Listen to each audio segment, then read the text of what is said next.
हाँ जी, अकाउंट्स वालों, क्या हाल है, क्या हाल है, क्या हाल है। So here I have come with another video, and in this video I am gonna clear the concept of cash flow statement. Which topic? Cash flow statement. चलो इससे पहले एक चीज़ देखते हैं कि हमने अभी तक क्या क्या हमने पढ़ा है। तो आइए हम देखते हैं हमने अभी तक क्या क्या देखा है इसमें। हमने हमने हमने सीक्वेंस का है, ये देखो जी, हमने अभी तक क्या क्या देखा है। देखो ये कौन सा पार्ट होने वाला है हमारा सर, ये जो होने वाला है ये होने वाला है हमारा पार्ट नंबर 5, क्योंकि पार्ट 4 तक हमने देख चुके हैं और पार्ट 4 तक हम देख चुके हैं। हमने पार्ट 1 देखा, 2 देखा, 3 देखा, 4 देखा, यहाँ तक हमारा क्लियर हो गया। अच्छा, अब सुनना, हमारे सिर्फ 2 चैप्टर रह रखे हैं, एक कैश फ्लो स्टेटमेंट, एक अकाउंटिंग रेशियो। 2 चैप्टर रह रखे हैं हमारे, कौन से वाले सर? बुक नंबर 3 के। जो हमारा बुक नंबर 3 है, पार्ट बी आएगा जो हमारा एनालिसिस ऑफ फाइनेंशियल स्टेटमेंट्स वाला, उसमें 2 टॉपिक है हमारे पास। तो वो 2 टॉपिक जो है 2 चैप्टर बोलूँ मैं, एक कैश फ्लो स्टेटमेंट, एक अकाउंटिंग रेशियो। तो इसके आएंगे आपके पास 4 वीडियो।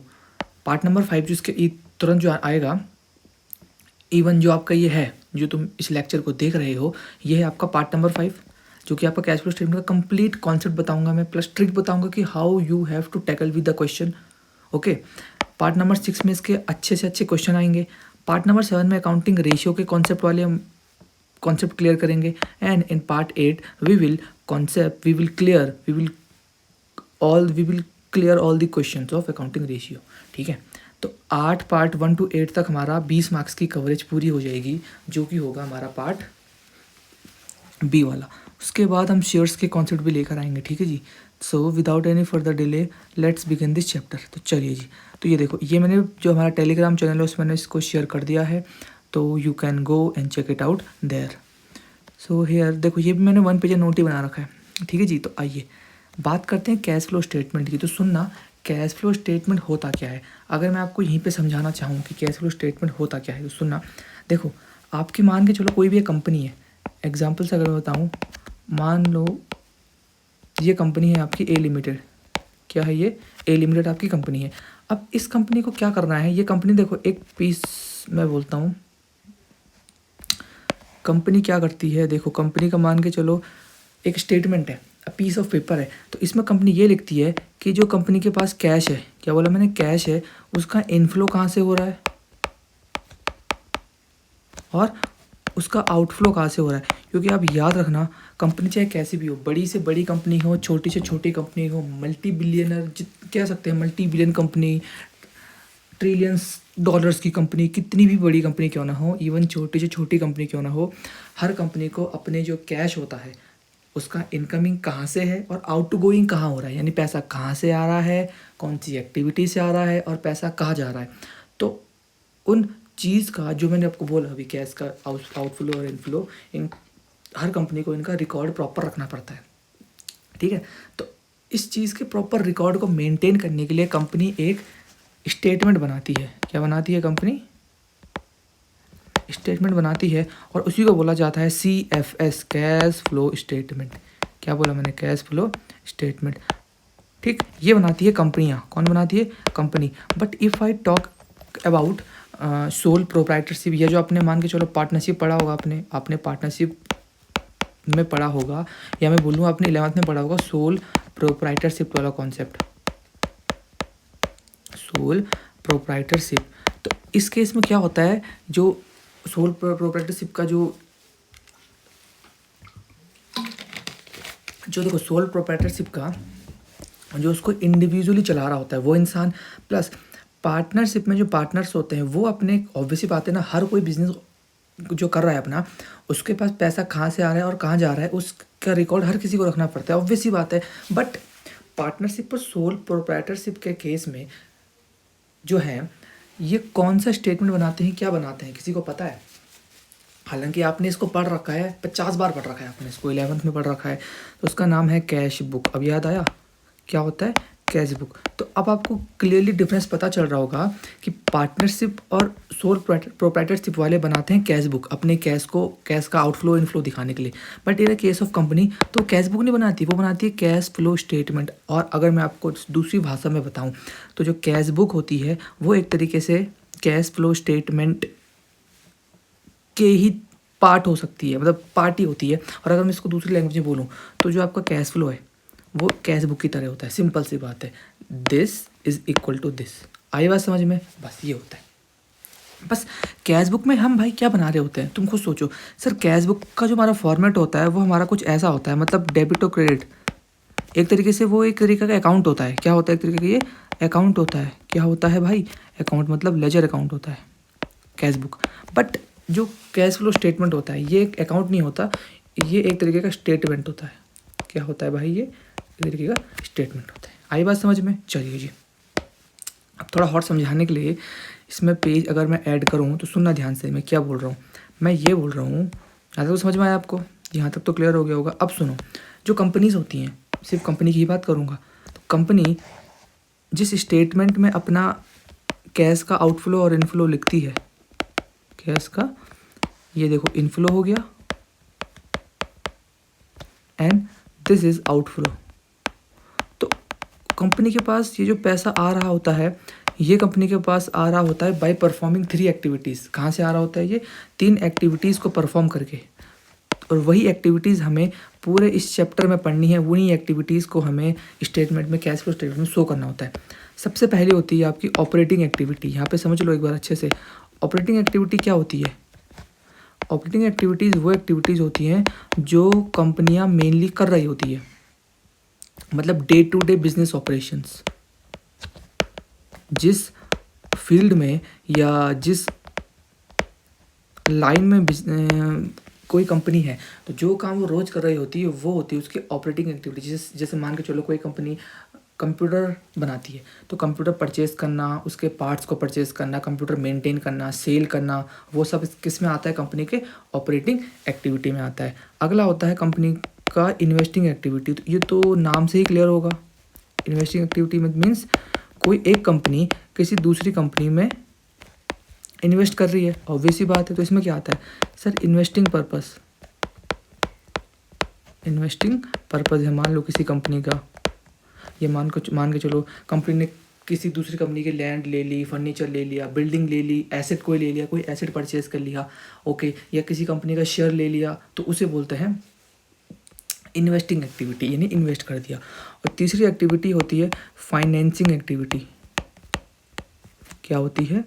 Financing activities. इसमें क्या करती है? बेसिकली इसमें कंपनी अपनी जो कैपिटल है उसको एक्सपेंड कर रही होती है। जैसे कंपनी ने शेयर्स इशू करवा दिए, सुनो ध्यान से सुना, कंपनी ने अगर शेयर्स को परचेज करा है, मान के चलो ए लिमिटेड है, उसने किसी बी लिमिटेड या एक्स वाई लिमिटेड के शेयर्स को परचेज करा, तो आप खुद बताओ वो फाइनेंसिंग के अंदर है कि इन्वेस्टिंग के अंदर है? खुद सोचो, कंपनी ने इन्वेस्ट करा है भाई, मतलब शेयर्स लिए हैं, तो वो आता है इन्वेस्टिंग के अंदर। किसके अंदर? इन्वेस्टिंग के अंदर, ठीक है। But if I talk about financing के पॉइंट ऑफ व्यू से देखें तो एक्सपेंड देयर कैपिटल स्ट्रक्चर। अब जब खुद सोचो, कोई कंपनी अपना कैपिटल स्ट्रक्चर कैसे बढ़ाती है? हाउ कंपनी इंक्रीज और expand their capital structure. Sir वो कैसे बनाती है? सर वो बनाती है अपने शेयर्स को इशू करवा के। आई बात समझ में? जब कंपनी किसी दूसरे कंपनी का शेयर ले रही है या डिवेंचर को ले रही है तो उसे बोलते हैं इन्वेस्टिंग। क्या बोलते हैं? उसे कंफ्यूज मत होना, उसे बोलते हैं इन्वेस्टिंग। लेकिन जब कंपनी खुद के शेयर्स और डिवेंचर को इशू कर रही होती है तो उसे बोलते हैं financing activity. Is that clear to all? Okay, तो ये आपका बहुत बेसिक है, ये आपके दिमाग में होना चाहिए, ये आप सभी को पता होना चाहिए। पहले पढ़ी बात ठीक है, तो ये है आपका। अब पढ़ते हैं अपना कि कैश फ्लो स्टेटमेंट या स्टेटमेंट शोइंग है inflow and outflow of cash during a particular period. बस खत्म बात, ज़्यादा कुछ नहीं, ज़्यादा ध्यान ही नहीं देना है। आई बात समझ में? चलो जी आगे बढ़ते हैं। और हम जो ऑब्वियस ही बात है, जो भी कैश से रिलेटेड चीज़ें होती है हम सिर्फ उन्हीं को कैश फ्लो स्टेटमेंट में डालते हैं, तो नॉन कैश पे हम छेड़ते नहीं हैं। चलो, ऑब्जेक्टिव क्या होता है, मतलब क्यों बनाते हैं हम? सबसे पहले सर जो हमारा सोर्सेस है, जो रिसिप्ट है कैश पेमेंट की, और इसको हम सिर्फ कैश ही नहीं बोलते हैं, यहाँ पे एक अच्छा वर्ड आ रखा है, कैश ही कैश नहीं है, ये है कैश एंड कैश इक्विवेलेंट। क्या है? It is not only cash, it is a cash and cash equivalent. अब कैश एंड कैश इक्विवेलेंट क्या होता है ये हम आपके पढ़ेंगे, भी दिमाग में रखना, इसको आके मैं बताऊंगा। तो पहला ऑब्जेक्टिव क्या है सर जो हमारे सोर्सेस हैं, जो पैसा आ रहा है, कौन सी एक्टिविटी से? तीनों, इन्वेस्टिंग, ऑपरेटिंग और फाइनेंसिंग से। तो उससे जो पैसा आ रहा है, कैश एंड कैश इक्विवेलेंट आ रहा है, उसका सोर्सेस क्या है? पहले तो वो उसको वो पता लगाना। दूसरा सर पेमेंट कहाँ हो रही है, मतलब पैसा कहाँ से आ रहा है, पैसा कहाँ जा रहा है, ये तो चल गया पता। और अगला सर नेट चेंज कितना हो रहा है कैश में, मतलब जो हमारा ईयर के बिगिनिंग में जो कैश था, ठीक है, और ईयर के एंड में जो कैश है, उन दोनों के बीच में कितने का डिफरेंस है, कितने का चेंज है, वो हमको कैश फ्लो स्टेटमेंट बना के ही पता चलता है। तो एक ऑब्जेक्टिव ये भी होता है इसका। तो 1, 2 और 3 चल गया पता। और अगला होता है to highlight major activities that have provided cash that have used cash during a particular period and to show their effect on a overall cash. मतलब ये बोलना चाह रहा है जो हमारी 3 एक्टिविटीज़ होती है ना, एक तो ऑपरेटिंग एक्टिविटीज़, एक इन्वेस्टिंग एक्टिविटीज़ और एक होती है फाइनेंसिंग एक्टिविटी। भाई समझ में आ रही है बात। तो इन तीनों एक्टिविटीज़ में से कौन सी एक्टिविटीज़ का कंट्रीब्यूशन ज़्यादा है, ऑपरेटिंग का ज़्यादा है, इन्वेस्टिंग का ज़्यादा है या फाइनेंसिंग का ज़्यादा है, तो ये हमको कैश फ्लो स्टेटमेंट को बनाने से ही पता चलता है। ठीक है भाई। अगला यूज़ क्या है कैश फ्लो स्टेटमेंट का, भाई इसको बनाने के पीछे का क्या मोटिव होता है, क्यों बनाया जाता है। तो देखो पहला है शॉर्ट टर्म फाइनेंशियल प्लानिंग के लिए। ऑब्वियसली बात है कि कंपनी को कितना पैसा रखना चाहिए, कितना एसेट में लगा देना चाहिए, या अपना वर्किंग कैपिटल नीड मतलब करंट एसेट्स करंट लायबिलिटीज़ को मीट करने के लिए कंपनी के पास ठीक ठाक पैसा है कि नहीं है, उसे बोलते हैं शॉर्ट टर्म फाइनेंशियल प्लानिंग। अच्छा अगला useful in preparing a cash budget. देखो कैश बजट का मतलब यह होता है, ऑब्वियसली बात है, आप किसी भी पीरियड का किसी भी मंथ का आप कैश इनफ्लो निकालोगे, मतलब जितना पैसा आया और जितना पैसा बनाया गया। मतलब देखो कैश बजट का सिंपल सा मतलब होता है आपका जो कैश फ्लो स्टेटमेंट बनता है ना, वो बनता है आपका पास्ट पीरियड का। किसका बनता है, पास्ट पीरियड का। But if I talk about cash budget तो वो हमेशा बनता है आपका फ्यूचर का, फ्यूचर पीरियड का। तो खुद सोचो आप जब कैश फ्लो स्टेटमेंट बनाते हो मतलब आप डेटा किसका ले रहे हो, पास्ट पीरियड का ले रहे हो। पास्ट पीरियड का डेटा लेने के बाद, एनालाइज करने के बाद, समझने के बाद आप ऑटोमेटिकली फ्यूचर के बारे में प्रोडिक्ट कर सकते हो ना कि भाई हाँ अभी इतने का प्रॉफिट है, अभी इतना कैश है, तो हो सकता है फ्यूचर में पैसा कम हो ज़्यादा हो। आई बात समझ में। तो उस अकॉर्डिंग हम कैश बजट को बनाते हैं। अगला comparison with the cash budget. Obviously भाई ऑब्वियसली जो सेकंड पार्ट और थर्ड पार्ट एकदम एक दूसरे से इंटर लिंक है। कैसे सर, जब हमने कैश फ्लो स्टेटमेंट बनाया तो ऑब्वियसली हमने उसके अकॉर्डिंग कैश बजट बनाया होगा। तो ऐसे ही हम मोर देन 1 ईयर, एक से ज़्यादा ईयर्स का cash flow statement plus cash budget को कंपेयर कर सकते हैं, ताकि हमें पता चलेगा, ऑब्वियसली बात है ना, पता चलेगा हमको वेरिएंसेस पता चलेंगे, हमको प्रॉब्लम्स पता चलेंगी कि भाई किस समय हमारा कैश ज़्यादा था और किस समय कम था। अगला है study of trend of cash receipt and payment. Obviously बात है जब हम मोर देन 2 ईयर्स का कैश फ्लो स्टेटमेंट को कंपेयर करेंगे then we will be able to know, we will be able to tackle actual problem. मतलब sir हमको obviously बात है, मान के चलो हमने लास्ट 5 ईयर का कैश फ्लो स्टेटमेंट बनाया, ओके, एंड हमने उनको कंपेयर करा। We did a comparison between all these 5 years cash flow. तो हमें पता चलेगा कि देखो कौन से ईयर में हमको रिसिप्ट ज़्यादा हुई है, कौन से ईयर में कम रिसिप्ट हुई है, या कौन से ईयर में हमारा खर्चा ज़्यादा हुआ है और कौन से ईयर में हमारा खर्चा कम हुआ है। ठीक है, तो हम ट्रेंड पकड़ पाते हैं कैश रिसिप्ट और कैश पेमेंट का। अगला it explain the deviation of cash from earning. Obviously बात है कैश फ्लो स्टेटमेंट हमें ये बताता है कि जो हमारे पास जो पैसा का इनफ्लो है, जो हमारे पास पैसा आया है और जो पैसा गया है, उनके बीच में डिफरेंस क्या है। डिफरेंस क्या है का मतलब होता है, ये देखो, a firm may earn a huge profit yet it may have a paucity of cash, or when it is suffer loss it may still have a plenty of cash, so a cash flow statement explain reason for it। इसका मतलब ये होता है, मान के चलो किसी एक पर्टिकुलर ईयर में किसी कंपनी ने बहुत अच्छा प्रॉफिट कमाया ऑब्वियसली, और उसी के जस्ट बाद कंपनी को बहुत ज़्यादा लॉस हो गया, और उसी के अगले ईयर कंपनी को फिर से लॉस हो गया। तो ऑब्वियसली वो जो कंपनी को बैक टू बैक लॉस हो रही है, उनको कॉम्पनसेट करने के लिए कंपनी कौन सा प्रॉफिट का यूज़ करेगी, ऑब्वियसली जो कंपनी के पास पहले से प्रॉफिट रहा होगा। आई बात समझ में। तो जो हमको अर्निंग हुई रहती है, कैश फ्लो स्टेटमेंट हमको प्रॉपर बताता है कि कौन सी एक्टिविटी से हमको कितना का अर्निंग है और कितना का हमको लॉस है। ऑब्वियसली हमको सब कुछ क्लियर हो जाता है। अगला helpful in ascertaining cash flow from various activities. Obviously बात है हम कैश फ्लो स्टेटमेंट में ना सारी एक्टिविटी को अलग अलग दिखाते हैं। We have only 3 activities, operating, financing और इन्वेस्टिंग, और इन तीनों एक्टिविटी को डिफरेंटली सेपरेटली दिखाने के बाद हमको इजीली समझ में आ जाता है कि कौन सी एक्टिविटी से हमको ज़्यादा पैसा आ रहा है और किससे कम आ रहा है। Helpful in making dividend decision. Obviously मैंने बताया था, आप डिविडेंड कहाँ से बांटते हो, सर हम बांटते हैं डिविडेंड कहाँ से सर? हम बांटते हैं डिविडेंड प्रॉफिट से। जब आपके पास प्रॉफिट अच्छे होंगे, कैश अच्छा आएगा, अर्निंग अच्छी होगी, then you will be able to make a decision about dividend obviously. तो कैश फ्लो स्टेटमेंट उसमें भी हमको हेल्प करता है। अच्छा, अगला है test for the managerial decision. Test for the managerial decision, इसका मतलब ये होता है कि जो कैश फ्लो होता है भाई, वो जो कंपनी का मैनेजमेंट होता है उसकी एफिशिएंसी को बताता है। सर कैसे बताता है? अगर कैश फ्लो अच्छा है then it is assume that companies profits are huge. Company बहुत अच्छा प्रॉफिट अर्न कर रही है, अच्छा अर्न कर रही है, इसका मतलब कंपनी अच्छे ढंग से चल रही है, इसका मतलब कंपनी का जो मैनेजमेंट है वो काफ़ी सही है। तो ये होता है।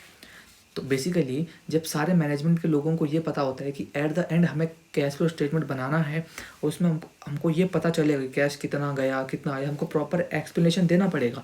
तो सारे जो मैनेजमेंट के लोग होते हैं, पीपल होते हैं, वो अच्छे से काम को करते हैं। आई बात समझ में? ठीक है। और अगला इसमें यूज़फुल टू आउटसाइडर, जो इन्वेस्टर हैं, डिवेंचर होल्डर्स हैं, शेयर होल्डर्स हैं, बैंकर्स हैं, सप्लायर्स हैं, गवर्नमेंट हैं, आपका टैक्स अथॉरिटीज़ हैं, वो सब जो हमारा कैश फ्लो होता है उसको देखने के बाद ही बता पाती है कि कंपनी में कैश है या नहीं है। Okay,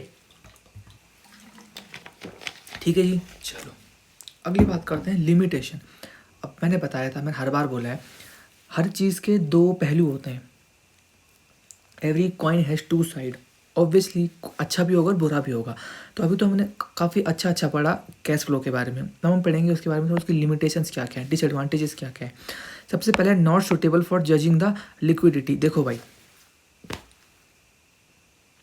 not suitable for judging the liquidity का मतलब ये होता है कि जो हम अपना कैश फ्लो स्टेटमेंट बना रहे होते हैं, क्या बना रहे होते हैं? कैश फ्लो स्टेटमेंट बना रहे होते हैं, उसमें वो ना एक्चुअली लिक्विडिटी की प्रॉपर पोजीशन को नहीं बता पाता। मतलब ये होता है, लिक्विडिटी का मतलब होता है कि मान लो कंपनी को ऑन द स्पॉट पैसों की ज़रूरत है, तो कंपनी के पास कौन सा ऐसा एसेट है जो ऑन द स्पॉट कैश में कन्वर्ट हो जाएगा, उसको बोलते हैं लिक्विडिटी। मतलब कंपनी को ऑन द स्पॉट अगर पैसा चाहिए, then how company is able to collect to arrange that amount of money from any internal sources of a company. Company को अपने इंटरनल सोर्सेज से ही पैसा अगर चाहिए तो इमरजेंसी के लिए पैसा कहाँ से लेगी? ऑब्वियसली। तो बेसिकली लिक्विडिटी डिपेंड होती है, वो होती है उन एसेट्स में, देखो लिखा भी है इसने, liquidity also depend upon those assets which can be converted into cash easily cash में कन्वर्ट हो जाए। बट कैश फ्लो स्टेटमेंट बनाते हुए हम काफ़ी ऐसे एसेट्स को इग्नोर करते हैं, या काफ़ी ऐसे एसेट्स को इग्नोर करते हैं जिन एसेट्स में ये कैपेबिलिटी होती है कि वो फर्म की लाइबिलिटी को मीट आउट कर सके। क्योंकि कुछ ट्रांजेक्शन हमने ऐसे करे होते हैं जो नॉन कैश होते हैं, बट स्टिल हम उनको दिखाते हैं। हम उन्हें भाई कैश फ्लो में नहीं दिखा सकते, बट स्टिल हम थोड़ा बहुत कुछ ना कुछ करके, ऑब्वियसली बैलेंस शीट में एसओपी में नहीं दिखाएंगे, लेकिन नोट्स टू अकाउंट्स में, वर्किंग नोट में दिखाएंगे ना। तो इसीलिए एक एलिमेंट ये भी यहाँ पे मिस हो जाता है कि लिक्विडिटी को प्रॉपरली जज नहीं कर पाता है कैश फ्लो स्टेटमेंट। अगला है possibility of window dressing. Now what does that mean? Window dressing का मतलब होता है कि कोई भी अकाउंटेंट, कोई भी कंपनी का बंदा जो कंपनी के अकाउंट्स को मैनेज कर रहा है, वो अपने अकॉर्डिंग, या मैं बोलूँ अपने अकॉर्डिंग तो छोड़ो, वो कंपनी के मैनेजमेंट, सीनियर मैनेजमेंट जिसको हम बोलते हैं CEO, CFO, CTO, general manager, branch manager बोलूँ, या बोलूँ मैं कंपनी का जो प्रेजिडेंट होता है, कंपनी का जो ओनर होता है, तो ये जो कंपनी का मैनेजिंग डायरेक्टर होता है, उसके बोलने में कभी कभी क्या करता है, जो अकाउंट मेंटेन करता है कंपनी का, वो कंपनी के अकाउंट्स को ऊपर नीचे कर देता है। सेल कम होगी तो ज़्यादा दिखा देता है। आप खुद सोचो, सेल ज़्यादा दिखाएगा या क्लोजिंग स्टॉक को ज़्यादा दिखाएगा, तो उसकी वजह से जो प्रॉफिट है वो अपने आप बढ़ जाता है। या परचेज कम दिखाएगा, अपने जो खर्चे हैं, डायरेक्ट एक्सपेंसेस, इनडायरेक्ट एक्सपेंसेस, वो सब कम दिखाएगा, तो ऑब्वियसली कंपनी का प्रॉफिट में थोड़ा फ़र्क पड़ जाता है। ऑब्वियसली बात है ना कि जब कोई बंदा है, कोई अकाउंटेंट है, वो खर्चे कम दिखाई, इनकम ज़्यादा होगी उसकी ऑब्वियसली। तो उसी को बोलते हैं पॉसिबिलिटी ऑफ विंडो ड्रेसिंग, कि कंपनी वाले अपनी मर्जी से अकाउंट्स को मैनिपुलेट कर सकते हैं। A very good word is manipulate कर सकते हैं। ठीक है जी। अगला, it ignore non cash transaction. Obviously मैंने बोला कि जो कैश फ्लो स्टेटमेंट होता है वो नॉन कैश ट्रांजेक्शन को इग्नोर करता है। अगला, इट इग्नोर है एक्रूअल बेसिस ऑफ कॉन्सेप्ट। मैंने देखो आपको पता होगा, 11th में आपने पढ़ा होगा कि जो आप अकाउंटिंग करते हो, पूरी दुनिया की अकाउंटिंग कोई भी हो, वो दो कॉन्सेप्ट में चलती है। एक होता है कैश बेसिस, एक होता है अक्रूवल बेसिस। कैश बेसिस का मतलब होता है जब पैसा आएगा आप तभी रिकॉर्ड करोगे। एक्रूवल बेसिस का मतलब होता है इसको मर्केंटाइल बेसिस भी बोला जाता है। इसका मतलब ये होता है कि आपको पैसा रिसीव हो या ना हो, जिस दिन वो ड्यू हो गया आपको उस दिन उसकी एंट्री माननी है। तो ये इग्नोर करता है एक्रूअल को, क्योंकि कैश फ्लो में हम वो चीज़ डालते हैं जो एक्चुअल में जब कैश गया या आया है, या तो आया है या गया है, तो एक्रूअल कॉन्सेप्ट को वो मिस करता है। अगला, no substitute for an income statement. देखो भाई, हमको इनकम स्टेटमेंट से पता चलता है हमारा नेट प्रॉफिट कितना है, कैश फ्लो से पता चलता है कि कैश कितना आया कितना गया, दोनों में ह्यूज डिफरेंस है। A cash flow is not a substitute of income statement which take into account both cash and non cash item.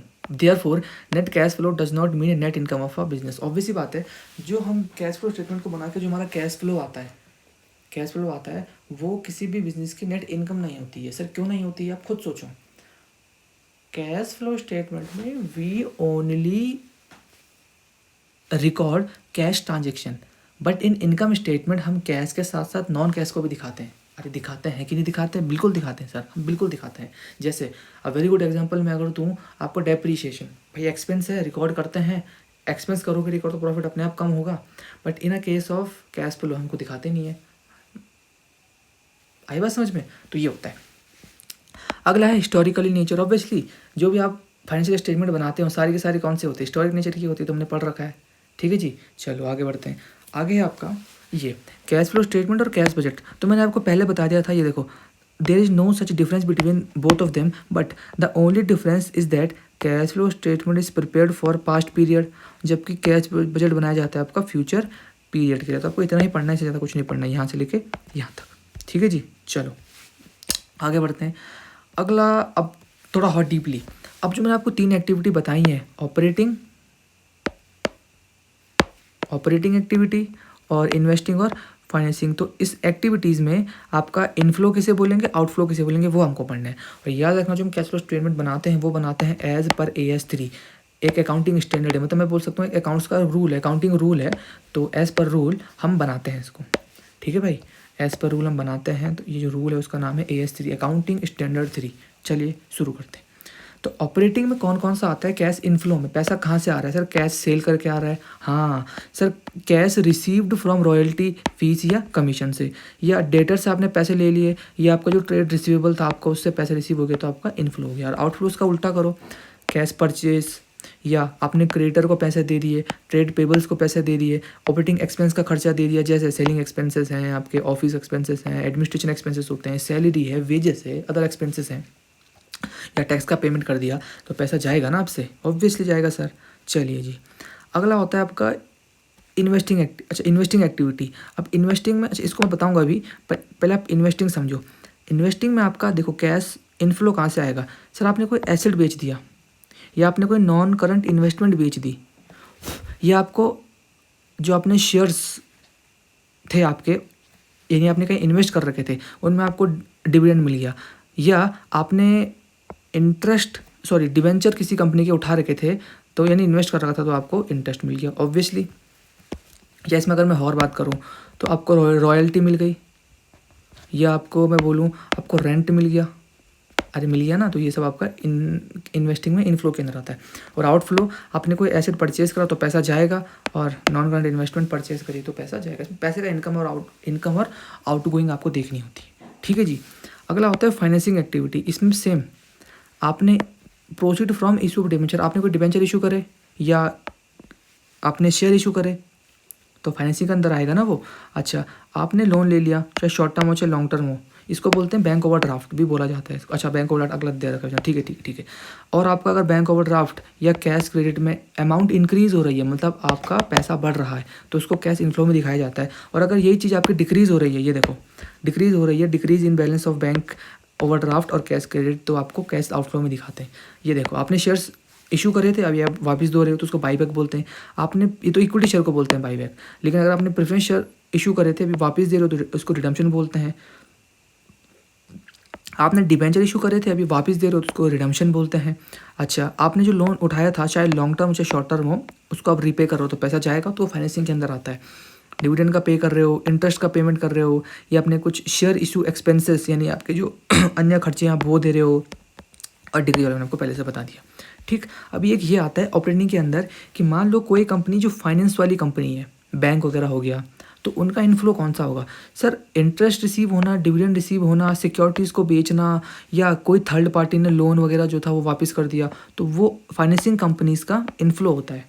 और आउटफ्लो इसका उल्टा होगा कि हमने इंटरेस्ट दिया, पेमेंट कर दी किसी पर सिक्योरिटी को परचेस करते टाइम, या आपने किसी थर्ड पार्टी को लोन दे दिया तो पैसा गया ना। तो ये आपका फाइनेंशियल कंपनी, बैंक वगैरह जो होते हैं उनके ऑपरेटिंग एक्टिविटी का पार्ट होता है। आई बात समझ में? अब अगला लास्ट टॉपिक इसमें बात करते हैं सर फॉर्मेट कैसे बनेगा आपका। फॉर्मेट क्या होता है? तो पहले एक बार जो बुक में है उसको समझ लो, पढ़ लो, फिर मैं बताऊंगा तुम्हें तरीका। ऑब्वियस ही बात है आपको फॉर्मेट याद करना पड़ेगा, बट भाई बैठा है ना, भाई बताएगा कि आपको पेपर में क्वेश्चन के साथ कैसे टैकल करना है। इजीली बताऊंगा मैं बताऊंगा अच्छा का एक बेस्ट फॉर्मेट जो आप एज इट इज़ पेपर में लिख कर आओगे। ठीक है, तो ये देखो, सबसे पहले आप ऊपर लिखते हो कंपनी का नाम, cash flow statement, indirect method को छोड़ दो, इसको लिखने की जरूरत नहीं है। फिर लिखते हो as per accounting standard 3 revised, ये आप पूरा हेडिंग डालते हो। ठीक है, अच्छा उसके बाद आपका देखो 3 कॉलम बनते हैं, पहला पर्टिकुलर्स, फिर अमाउंट और अमाउंट। ठीक, सबसे पहले आप लिखते हो cash flow from operating activity, cash flow from operating activity, ये देखो कुछ ऐसा फॉर्मेट होता है। अगला होता है आपका cash flow from investing activity, अगला होता है cash flow from financing activity. उसके बाद आपका जो तीनों एक्टिविटीज़ होती हैं उनको आप टोटल करते हो, A प्लस बी प्लस सी। तो आपका जो होता है, अच्छा ये रहा, तो आपका नेट इन अगर पॉजिटिव आया तो इंक्रीज बोलोगे, और नेगेटिव आया तो डिक्रीज बोलोगे। कैश एंड कैश इक्विवेलेंट में आपका जो भी इंक्रीज डिक्रीज आया ABC को प्लस करके आप यहाँ पे लिखते हो। ठीक है, और जो ईयर के बिगिनिंग में आपका कैश एंड कैश इक्विवेलेंट होता है उसको आप इस नेट इंक्रीज और डिक्रीज के साथ ऐड करते हो। तो जो आंसर आता है अगर वो कैश एंड कैश इक्विवेलेंट जो एंड में है उसके साथ मैच कर जाता है, देन आपका ऑब्वियसली आपका आंसर 110% सही है। मैं एक एग्जांपल देता हूँ, आपका जो नेट इंक्रीज और डिक्रीज आया वो इंक्रीज आया, पॉजिटिव आपका 1 लाख रुपीज़ आया, कितना आया 1 लाख रुपीज़, और ईयर के बिगिनिंग में आपके पास 20,000 रुपीज़ का कैश एंड कैश इक्विवेलेंट पड़ा हुआ है ऑब्वियसली। तो जो आपका लास्ट में दोनों को टोटल करोगे तो आपका आना चाहिए 1,20,000। तो ये तो आपका टोटल करके 1,20,000 आया, और अगर क्वेश्चन में आप देखोगे, क्वेश्चन में दिया होता है अगर आपका एंड में भी यही आ रहा है, देन आपका 110% क्वेश्चन को आपने सही कर रखा है। आई बात समझ में? तो ये मैच करवाना होता है। तो ये तो रहा आपका फॉर्मेट। ठीक, अभी आप ये खुद से पढ़ोगे, वैसे मैं बता देता हूँ कि आपका क्या क्या इसके अंदर आता है। पहले मैं बात करता हूँ ऑपरेटिंग एक्टिविटी, उसमें आता है आपका नेट प्रॉफिट बिफोर टैक्स। इसमें हमेशा बनता है नोट नंबर 1, क्योंकि ये कभी क्वेश्चन में दिया नहीं होता, इसको आपको सॉल्व करना होता है। तो नेट प्रॉफिट बिफोर टैक्स, इसको बोलते हैं NPBT। तो क्या क्या आता है ये देखो, सबसे पहले आपका आता है net profit of the year का आपका नेट प्रॉफिट आता है।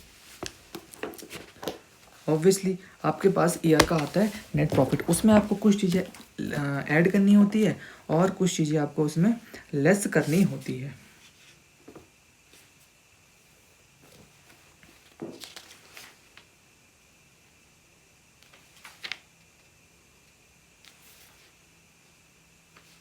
ठीक है, अभी सुनना ध्यान से, कैसे होगा क्या होगा। लेस आपको करना होता है सबसे पहले ट्रांसफर टू रिजर्व्स। अगला सुन लो एक बार ध्यान से, आपको करना होता है ऐड ट्रांसफर टू रिजर्व्स। अगला आपको करना होता है प्रपोज डिविडेंड, अगला करना होता है एंट्रीम डिविडेंड, ये सब नाम होता है, क्वेश्चन में दिया होता है। अगला होता है प्रोविजन फॉर टैक्स।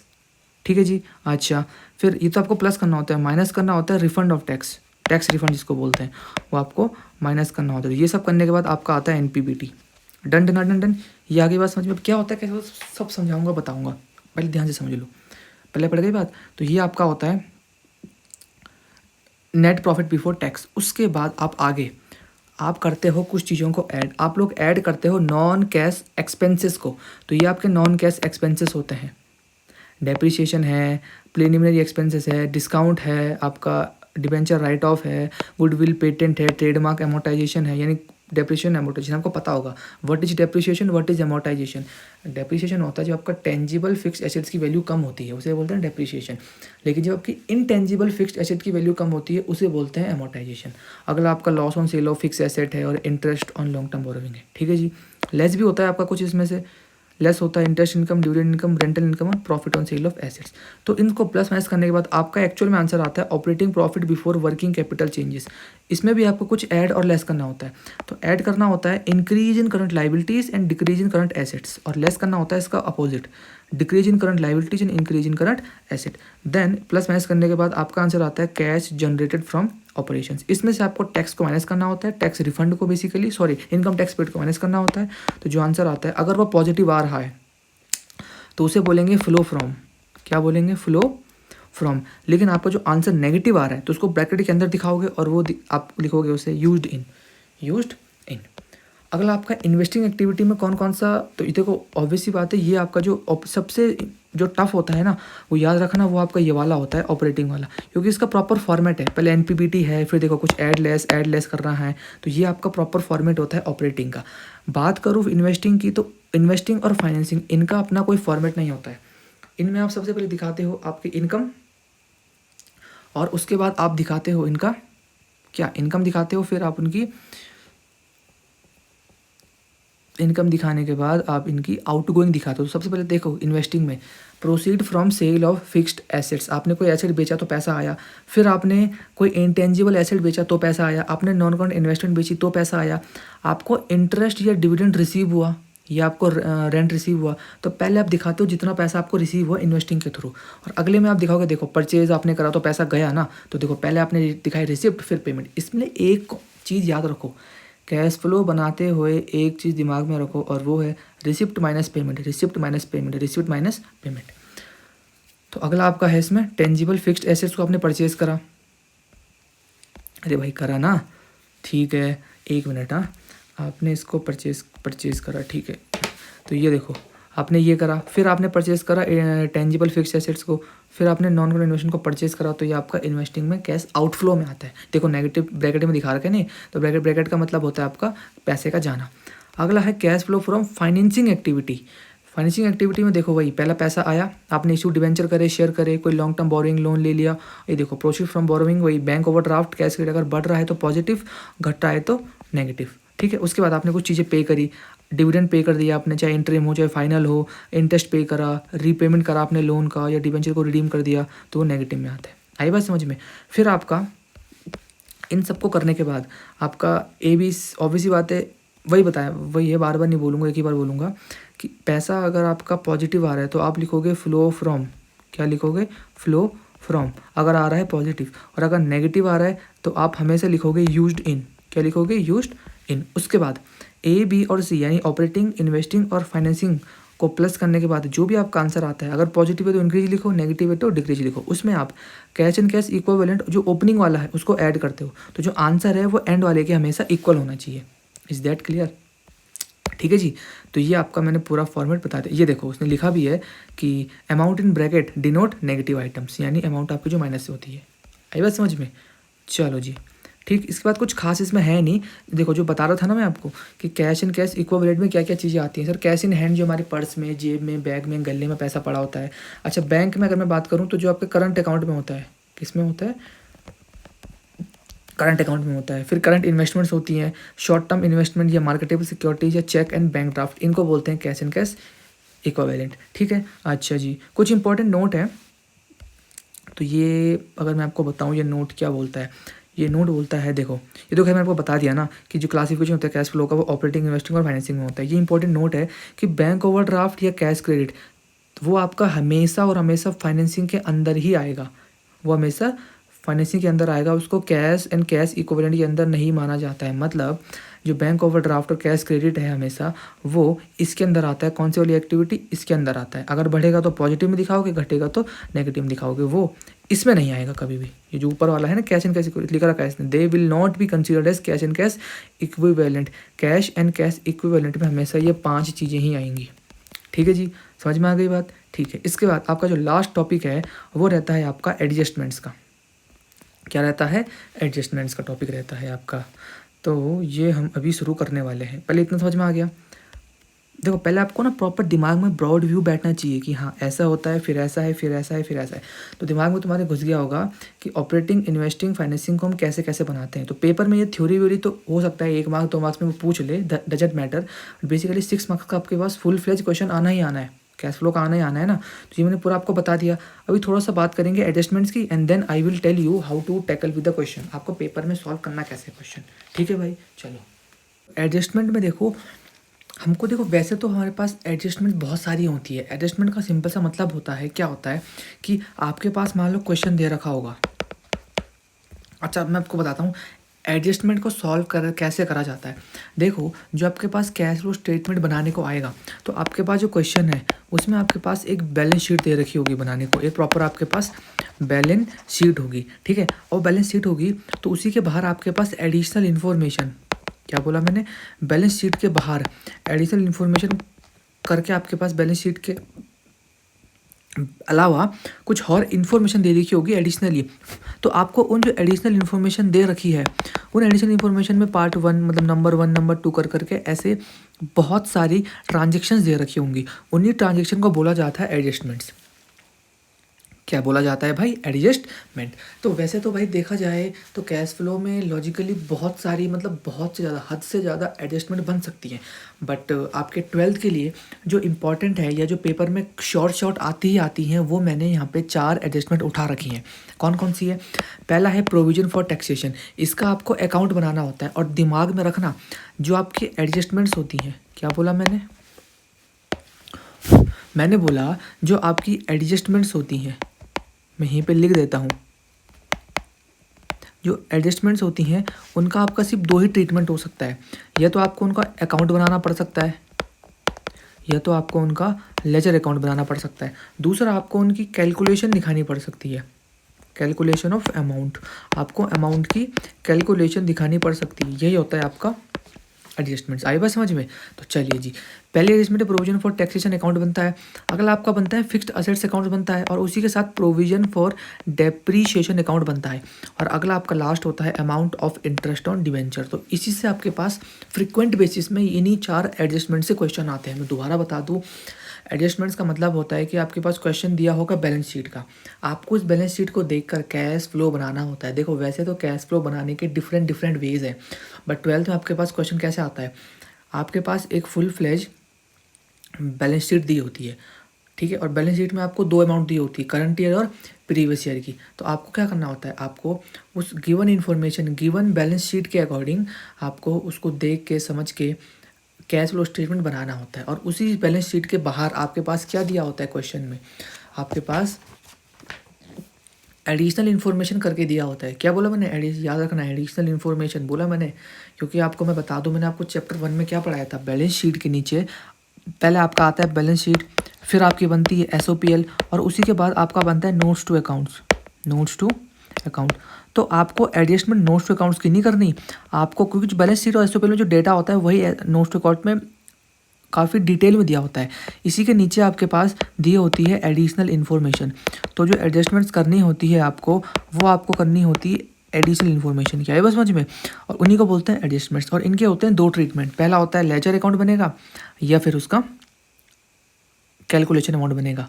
और आपको मैंने बता दिया, आपका जो लेजर अकाउंट बनता है वो सिर्फ 3 चीज़ों का बनेगा, या तो प्रोविजन फॉर टैक्सेशन का, या आपका फिक्स्ड एसेट्स का, या आपका प्रोविजन फॉर डेप्रिसिएशन का। 3 में से किसी एक या 2 का क्वेश्चन में दिया होगा, और जिसका एडजस्टमेंट दिया होगा उसी का आपको अकाउंट बनाना है। और चौथा आपका एडजस्टमेंट हो सकता है इंटरेस्ट निकालने की, आपको अमाउंट निकालनी पड़ सकती है। समझ में आ गई बात? डन डन डन डन, अब बस समझ में। तो ये आपका मैंने जितना भी कॉन्सेप्ट था वो मैंने सारा बता दिया। अभी बात करते हैं कि आपको पेपर में क्वेश्चन को कैसे टैकल करना है। तो आइए देखो भाई, ध्यान से सुनना। ऑब्वियसली आपके पास जो क्वेश्चन आएगा, चलो एक काम करते हैं, इसी के नीचे कुछ बताता हूँ आपको मैं। जो पेपर में आपका क्वेश्चन आएगा, आपके पास क्वेश्चन में रिक्वायरमेंट क्या क्या हो सकती है, सुनो ध्यान से। आपके पास जो कैश फ्लो है,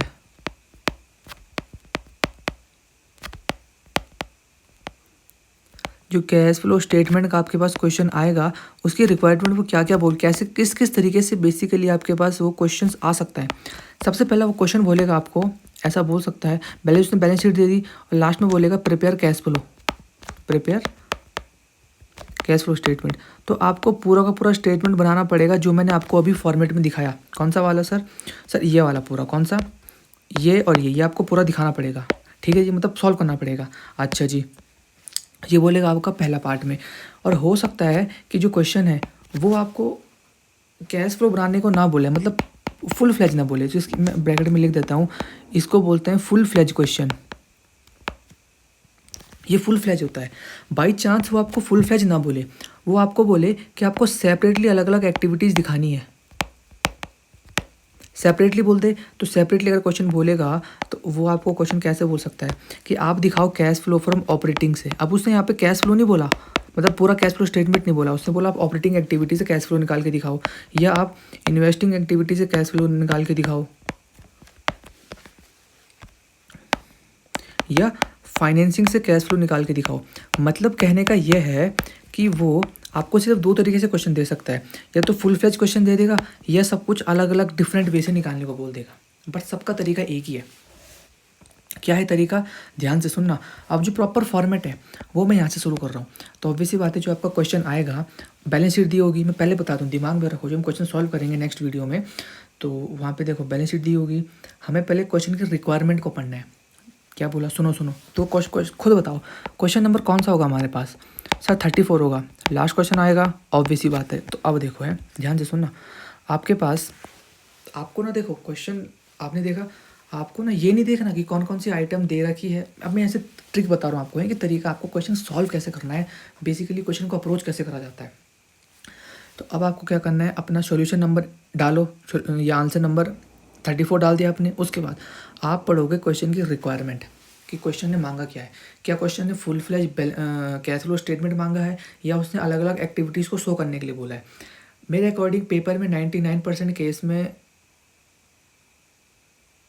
कैश फ्लो स्टेटमेंट ही पूरा देता है, बट हाँ हो सकता है कि अलग अलग एक्टिविटीज़ में दे दे, तो ऐसा कुछ आपके लिए सबको सरप्राइज होने वाली बात नहीं है, क्योंकि वो कैसे भी दे सकता है क्वेश्चन। अब बात करते हैं आगे भाई, तो ध्यान से सुनना, आपको क्वेश्चन करना कैसे। तो अभी क्वेश्चन आपको ऑब्वियसली बात है, अभी आपने क्या करा, आप देखो आपको आंसर कैसे लिखना है, मतलब शो कैसे करना है आपको सबसे पहले क्या करना है भाई, सुनो ध्यान से, क्वेश्चन की रिक्वायरमेंट पढ़नी है। क्या बोला मैंने, क्वेश्चन की रिक्वायरमेंट। आपने पढ़ा बैलेंस शीट, आपने बैलेंस शीट नहीं देखनी, you don't have to look the balance sheet कि उसमें क्या है क्या नहीं है, सीधा क्वेश्चन की रिक्वायरमेंट में आओ। तो आपने देखा क्वेश्चन में लिखा रखा है, पहले रिक्वायरमेंट पढ़ो। क्या बोला मैंने, रिक्वायरमेंट पढ़ो। तो मैं यहाँ पे ऊपर लिख दूंगा, ठीक है जी, तो यहाँ पे लिखना बहुत ज़रूरी है तुम्हारे लिए कि क्वेश्चन को टैकल कैसे करना है। यहाँ पे मैं देखता हूँ, ये देखो मैंने ये स्टार मार्क करा, how to tackle the question. तो यहाँ पे मैं लिख देता हूँ सीधा सीधा स्टेप्स, ठीक है जी।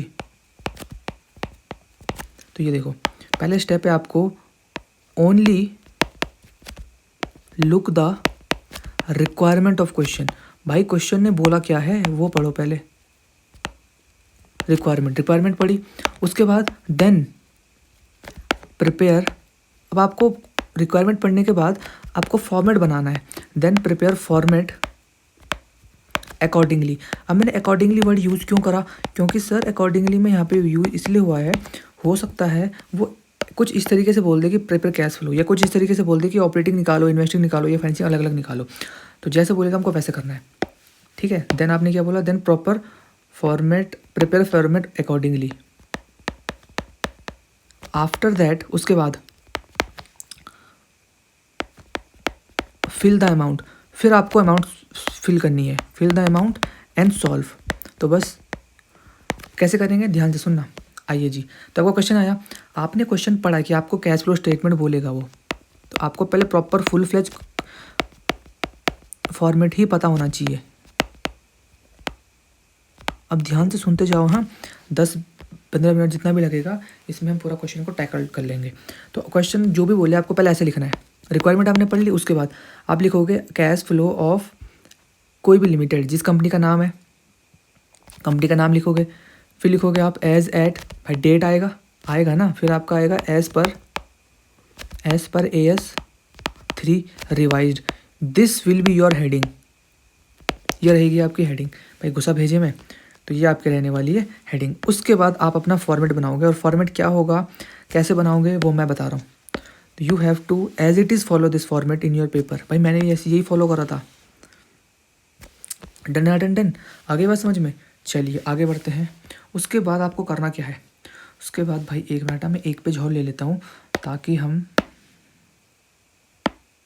चलिए जी, स्केल देखो, आपको बनाने हैं यहाँ पे 3 कॉलम्स। एक बनेगा आपका पर्टिकुलर्स का, एक बनेगा आपका पर्टिकुलर्स का, और जो बाकी के 2 कॉलम हैं वो बनेंगे आपके अमाउंट के। तो एक कॉलम आपका बनेगा पर्टिकुलर्स, देखो ये मैं यूनिवर्सल फॉर्मेट बता रहा हूँ, यू हैव टू। देखो अभी आपने क्वेश्चन नहीं पढ़ा, मैंने ऐसे नहीं बोला कि क्वेश्चन पढ़ो, देखो मैंने लिखा ही नहीं है कि क्वेश्चन पढ़ो, क्वेश्चन पढ़ने के लिए मैंने बोला ही नहीं है, बल्कि इसमें एक स्टेप और ऐड कर देते हैं कि आपने अकॉर्डिंगली फॉर्मेट बनाया, भाई फॉर्मेट बनाया आपने। नंबर 3 में आपका नाउ रीड द क्वेश्चन। अब आपको क्वेश्चन पढ़ना है अच्छे से। नाउ रीड द क्वेश्चन, और 4th में बोलूँगा देन सॉल्व द क्वेश्चन। तो अब आप सोचो, खुद से सोचो, अभी तक आपने क्वेश्चन नहीं पढ़ा, आपने रिक्वायरमेंट पढ़ी कि क्वेश्चन ने बोला क्या, और आपने ये कम से कम 2 पेज का फॉर्मेट बना दिया। अगर आप लोगों के पास टाइम नहीं है और आप सिर्फ क्वेश्चन को देखा नहीं, you overlook the question, look नहीं बोला मैंने, ओवरलुक द क्वेश्चन, आपने क्वेश्चन को देखा ही नहीं, ये फॉर्मेट बना के आ गए, मैं गारंटी देता हूँ 6 मार्क्स का क्वेश्चन है ना, कम से कम 2 मार्क्स आपको मिल जाएंगे इसमें, 2 नहीं तो 1.5 मार्क्स आराम से गेन कर लोगे। और अभी तक खुद सोचो, आपने अभी तक क्वेश्चन को पढ़ा ही नहीं है, सिर्फ मेरे बताए हुए फॉर्मेट को आपने कॉपी मार के आना है। तो जो अगला कॉलम है वो बनेगा आपका अमाउंट का, और अगला भी आपका अमाउंट का ही बनेगा। पहले पड़ गई बात। चलिए जी, अभी आप यहाँ पे डालोगे नंबर ए, बनाओ भाई, कॉपी निकालो, बनाओ, शकल मत देखो मेरी। अगला आप लिखोगे यहाँ पे ए डाल के cash flow from operating activities, मतलब फॉर्मेट वैसे ही है, बस आपको ये कॉपी करके आना है। डाल दिया। चलिए जी शुरू करते हैं। फिर आप इसके नीचे लिखोगे नेट प्रॉफिट, पर जैसा लिखता हूँ उसको लिखते जाओ, और इस फॉर्मेट याद होना चाहिए, तुमको याद हो जाएगा, 1-2 प्रैक्टिस करोगे इसलिए याद हो जाएगा। पूरा लिखना है ये, net profit before tax and extra ordinary item. खैर बुक में पूरा नहीं लिख रखा है, बट स्टिल मैं बता रहा हूँ। So follow this, net profit before tax and extra ordinary item. इसमें आपको ऐड करना है नॉन कैश एक्सपेंसेस को,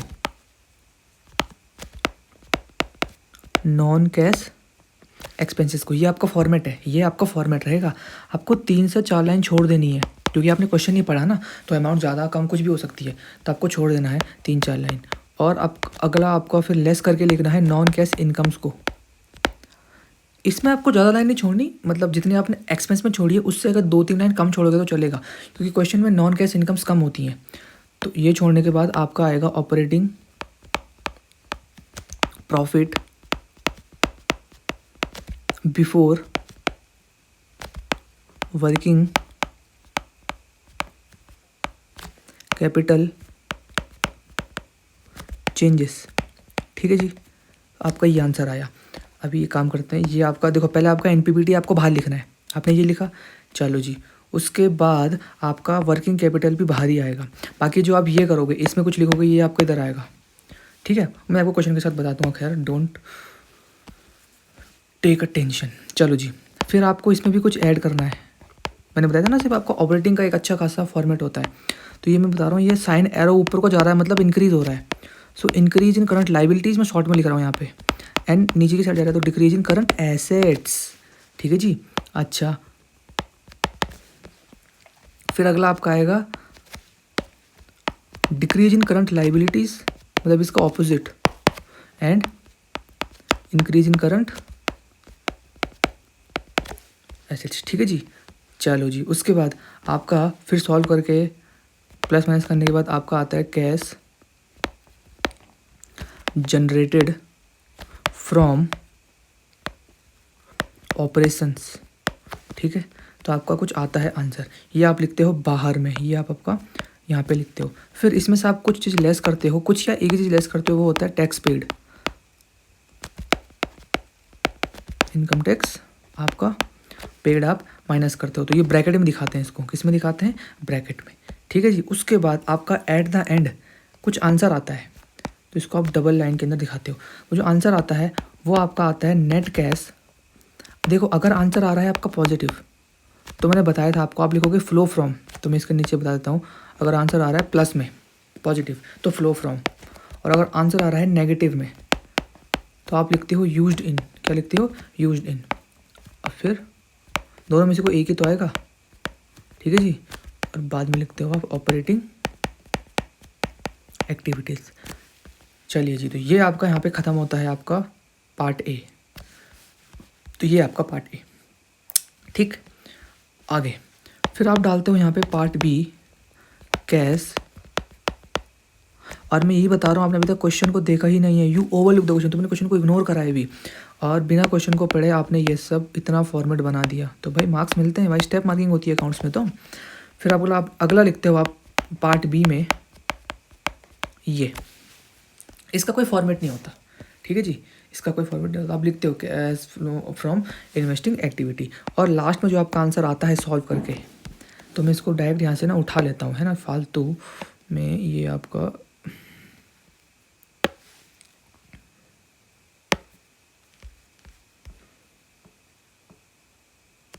ये देखो, ये अकॉर्डिंगली आपका आंसर चेंज होता है, मतलब आपका सेम वही पॉजिटिव आएगा तो आप लिखोगे फ्लो फ्रॉम, और अगर नेगेटिव आएगा तो आप लिखोगे यूज्ड इन, यहाँ पे आप लिखोगे इन्वेस्टिंग एक्टिविटी। इसका फॉर्मेट नहीं होता, बस मैंने बता रखा है, इसके लिए आपको एक चीज़ पता होनी चाहिए, क्या होना चाहिए, मैं बगल में लिख देता हूँ, आपको जो रिसिप्ट है RECEI, मतलब जिससे पैसा आया वो आप पहले दिखाओगे, और माइनस आपका पेमेंट आएगा। हाँ जी, आ रही बात समझ में? चलिए जी आगे बढ़ते हैं। तो ये आपका 2 पार्ट तो हो जाते हैं यहाँ पे, मतलब बी, और आपने ए और बी तक यहाँ तक कर दिया। थोड़ा आगे और अगर हम मूव ऑन करें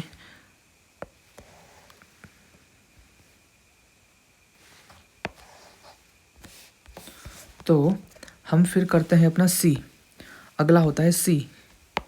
सी में हम लिखते हैं cash flow from financing activity, financing activity. इसका भी फॉर्मेट सेम आपका इन्वेस्टिंग की तरह होता है, इसका भी कोई ऐसा प्रॉपर फॉर्मेट नहीं होता है, मतलब फॉर्मेट तो क्या बोलें, इसके प्रॉपर फॉर्मेट नहीं होता है, इसको भी आपको ऐसे ही दिखाना होता है, ठीक है जी। चलो तो ये आपका हो गया।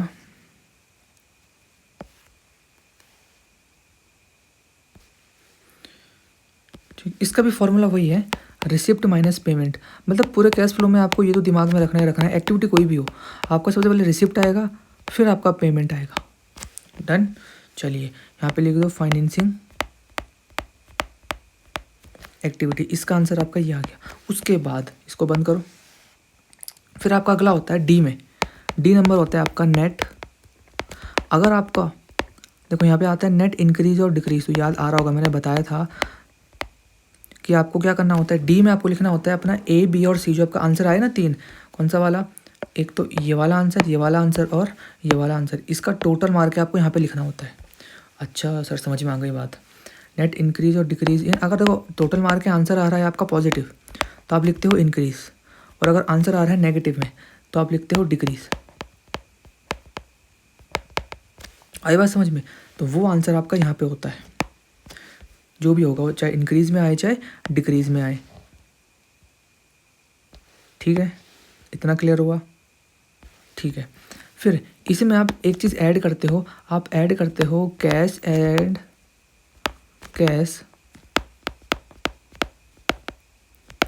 इक्विवेलेंट एट बिगनिंग, जो ईयर होता है उसके बिगनिंग में आपका जो भी होता है आप उसको यहाँ पे ऐड करते हो, यहाँ पे उसे ऐड करते हो, और आपका उसके बाद जो भी आपका इसको और इसको ऐड करके आंसर आता है वो आपका cash and cash equivalent at end के इक्वल होना चाहिए, तो आपका कुछ आंसर आएगा ऑब्वियसली, और वो लास्ट होता है, तो उसको आप यहाँ पे इसको बंद कर दो, और 5 होता है, तो मैंने अपने अकॉर्डिंग इसको 5 पार्ट्स में डिवाइड कर रखा है, तो लास्ट में आपको जो आंसर आता है वो आता है cash and cash equivalent at end of year, ठीक, इसमें भी आप लिख दो एंड ऑफ ईयर, ठीक है। तो जो इसका आंसर कौन सा, इसका और इसका आंसर प्लस करके इसके इक्वल आ गया तो आपका आंसर सही है, और इक्वल नहीं आया तो आंसर आपका गलत है। तो ये होता है आपका फॉर्मेट, तो आपको ये फॉर्मेट बनाना है भाई पेपर में, ज़्यादा नहीं है, 1-2 पेज का है, ठीक है, ये आपका फॉर्मेट बनेगा, बट आपको यहीं पे ही नहीं छोड़ना है, मैं बता दूं। इसके बाद आपका आता है वर्किंग नोट, जितना भी एडजस्टमेंट होता है, अब बात करेंगे हम एडजस्टमेंट्स की, जो मैं एडजस्टमेंट बता रहा था ना वो आपकी एडजस्टमेंट यहाँ पे आएंगी, तो वो सब आपकी कैलकुलेशंस में आती हैं, मतलब वर्किंग नोट के अंदर आता है।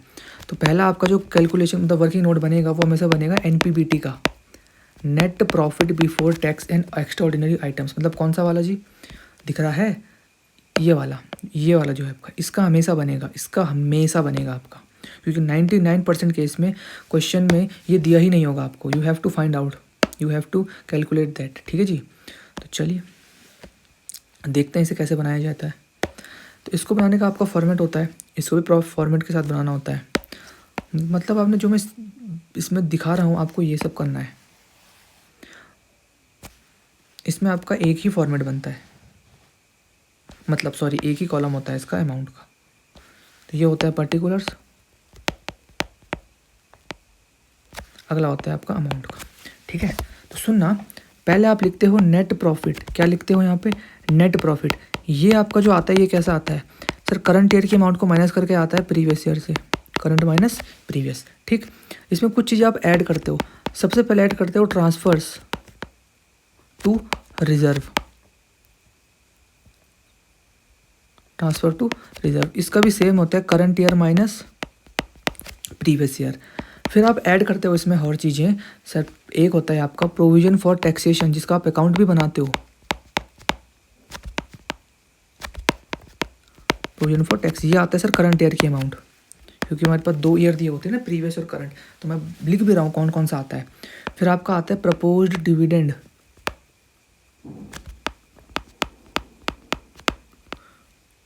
ये आता है 99% केस में ये आपका दिखाया जाता है प्रीवियस ईयर का, अगर मैं आपको बताऊं। खैर चलो, और अगर ये प्रपोज डिविडेंड करंट वो प्रीवियस ईयर का नहीं है तो आपको इसको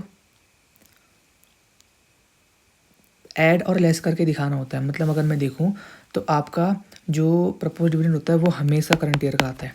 चलो जी, अगला आपका आता है इंटरिम डिविडेंड। इंटरिम डिविडेंड, इसकी अमाउंट हमेशा एक ही होती है, मतलब एक ही होती है। तो इसको आप लिख, इसमें खैर आप करंट प्रीवियस का कॉन्सेप्ट नहीं होता है।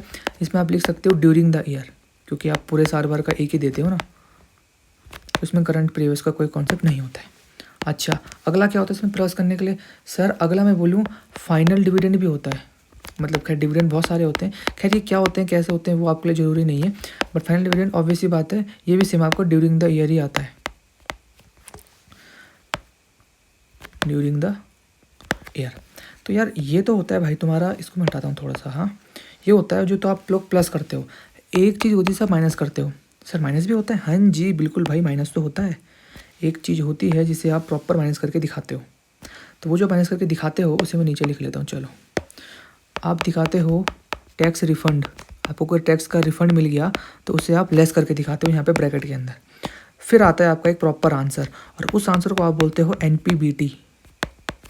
ठीक है, तो ये आपका ये बनता है वर्किंग नोट नंबर 1। तो ये तो आपका कंपलसरी है, बनना ही बनना है। अच्छा, एक आपका वर्किंग नोट एक और बनता है कैश एंड कैश इक्विवेलेंट का। कौन सा वाला सर? सर जो ये है ओपनिंग वाला बिगनिंग वाला, इनका भी आपका एक अकाउंट बनता है। मतलब अगर क्वेश्चन में बैलेंस शीट में आप देखोगे करंट एसेट्स के अंदर कैश एंड कैश इक्विवेलेंट अगर डायरेक्टली गिवन है, व्हाट डिड आई से, अगर इन दोनों की अमाउंट डायरेक्टली आपके पास गिवन है तब तो आपको इन दोनों को बनाने की ज़रूरत नहीं है। लेकिन अगर डायरेक्टली इनकी अमाउंट गिवन नहीं है तो क्या करोगे? तो आप क्या करोगे, आप इसका भी एक फॉर्मेट बना दोगे। मतलब बनाना तो पड़ेगा ऑब्वियसली।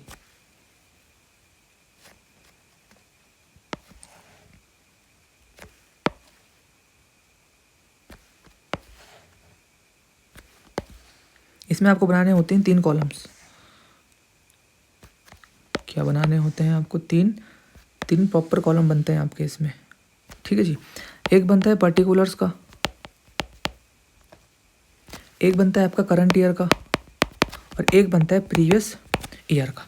तो यहाँ पे आप सबसे पहले डालते हो करंट इन्वेस्टमेंट। आपके पास अगर डायरेक्टली अगर आपके पास कैश ये दोनों है, ये क्वेश्चन में डायरेक्टली गिवन है तब तो ये बनाने की जरूरत ही नहीं है। लेकिन अगर ये डायरेक्टली गिवन नहीं है तब आपको ये पूरा बनाना पड़ेगा। और ये पूरा बनाना है तो इसके अंदर क्या क्या चीज़ें आपको ऐड करनी है? आपको ऐड करनी है सबसे पहले करंट इन्वेस्टमेंट्स।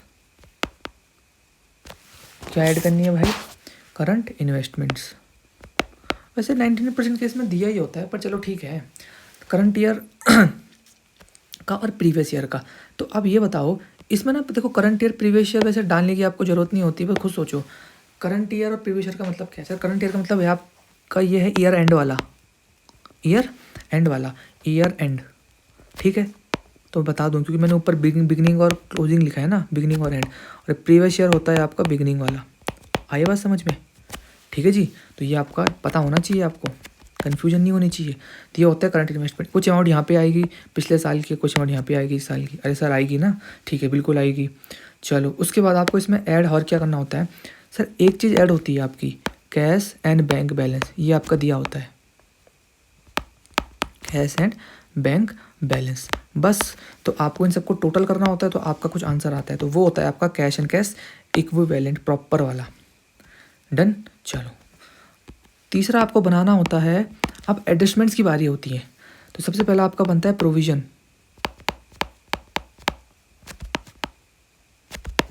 फॉर टैक्स, इसका। तो इसका भाई आप लोग अकाउंट बनाते हो, इसका स्टेटमेंट नहीं बनता। जैसे ये है ना नोट नंबर 1 नोट नंबर 2, इनका स्टेटमेंट बना रखा था हमने जो आप देख रहे होंगे। लेकिन if I talk about provision for taxation या प्रोविजन फॉर टैक्स, तो इसका बनता है हमारा अकाउंट। अकाउंट बनता है डेबिट और क्रेडिट एस्पेक्ट में चलता है ये।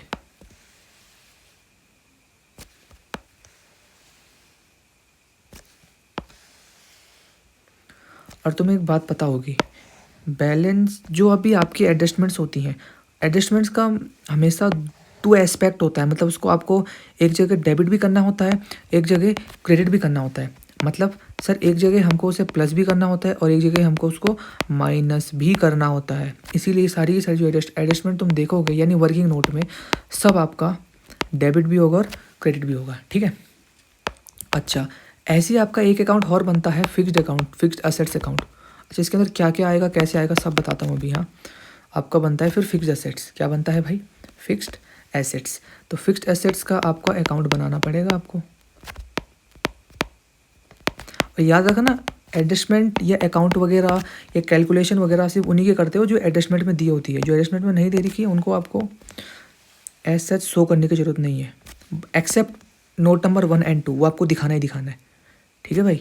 और अगर कैश एंड कैश इक्विवेलेंट जो नोट नंबर 2 है, वो अगर डायरेक्टली क्वेश्चन में गिवन है तब तो भाई उसका नोट दिखाने की भी नीड नहीं है। पहले पढ़ रही बात। चलो बस ये फॉर्मेट रटना है, बाकी तो क्वेश्चन तो हो ही जाते हैं भाई। क्वेश्चन तो सारा इन फॉर्मेट के आसपास ही घूमते हैं। बट मेरे अकॉर्डिंग अगर काफ़ी हद तक ये फॉर्मेट बना के आ जाओगे एज इट इज़, भाई 2 से 3 मार्क्स कहीं नहीं जाते भाई, तुम्हारे कैश फ्लो तुम्हारा बिना पढ़े ही हो जाएगा, ठीक। और एक अकाउंट और बनता है, उसे मैं यहीं पे बना देता हूँ, वो होता है आपका प्रोविज़न। सर किसका प्रोविज़न?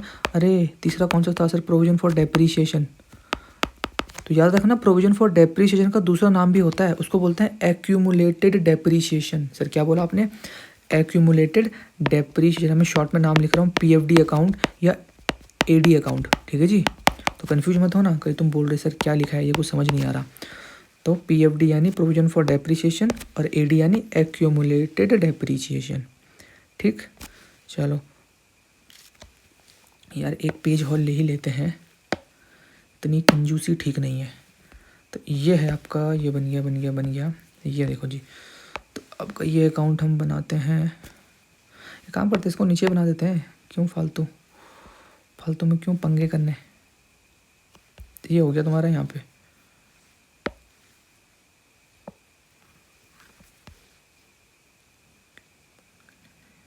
ये हो गया डन। चलो अब इसको भी बनाते हैं, ये भी छोटा ही बनता है, ऐसा कोई बड़ा नहीं बनता।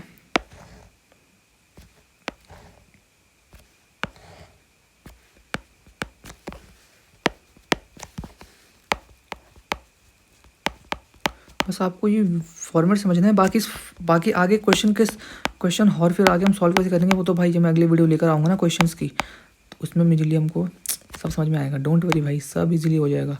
अकाउंट्स में इजी, मैं तो अभी भी बोल रहा हूँ अकाउंट्स में पास होना तो ईजी है। तो ये हो गया, तो आपके ये अकाउंट भी है, आपके वर्किंग नोट बनेगा और एक वर्किंग नोट और बनेगा। और याद रखना, सारे वर्किंग नोट नहीं बनेंगे, जिन का आपके पास क्वेश्चन में एडजस्टमेंट दे रखा है आपको उनके वर्किंग नोट बनाने हैं, ठीक है। खैर मेरे को तो ऑब्वियसली बातें सारे बताने हैं, तो मैं सब एक साथ ही बता रहा हूँ। आपको एक और दिखाना है, calculation of amount of interest on debenture, interest on debenture, ठीक है। चलिए तो ये शुरू करने से पहले अब ये करते हैं, पहले प्रोविजन फॉर टैक्सेशन। तो शुरू कहाँ से होता है? प्रोविजन फॉर टैक्सेशन एक तरीके का आपका लाइबिलिटी अकाउंट होता है। तो वो शुरू लाइबिलिटी अकाउंट शुरू कहाँ से होते हैं? ये आता है आपका बाई बैलेंस BED, और ख़त्म कहाँ होगा, मतलब ओपनिंग आता है क्रेडिट साइड में और क्लोजिंग आता है आपका ये साइड। अब सुनो, अगर क्वेश्चन में दे दे प्रोविजन फॉर टैक्स, आपने जो टैक्स है वो पेड कर रखा है, पे कर रखा है तो पैसा गया है, तो डेबिट में लिख दोगे टू बैंक अकाउंट पेड के नाम से, ठीक है जी।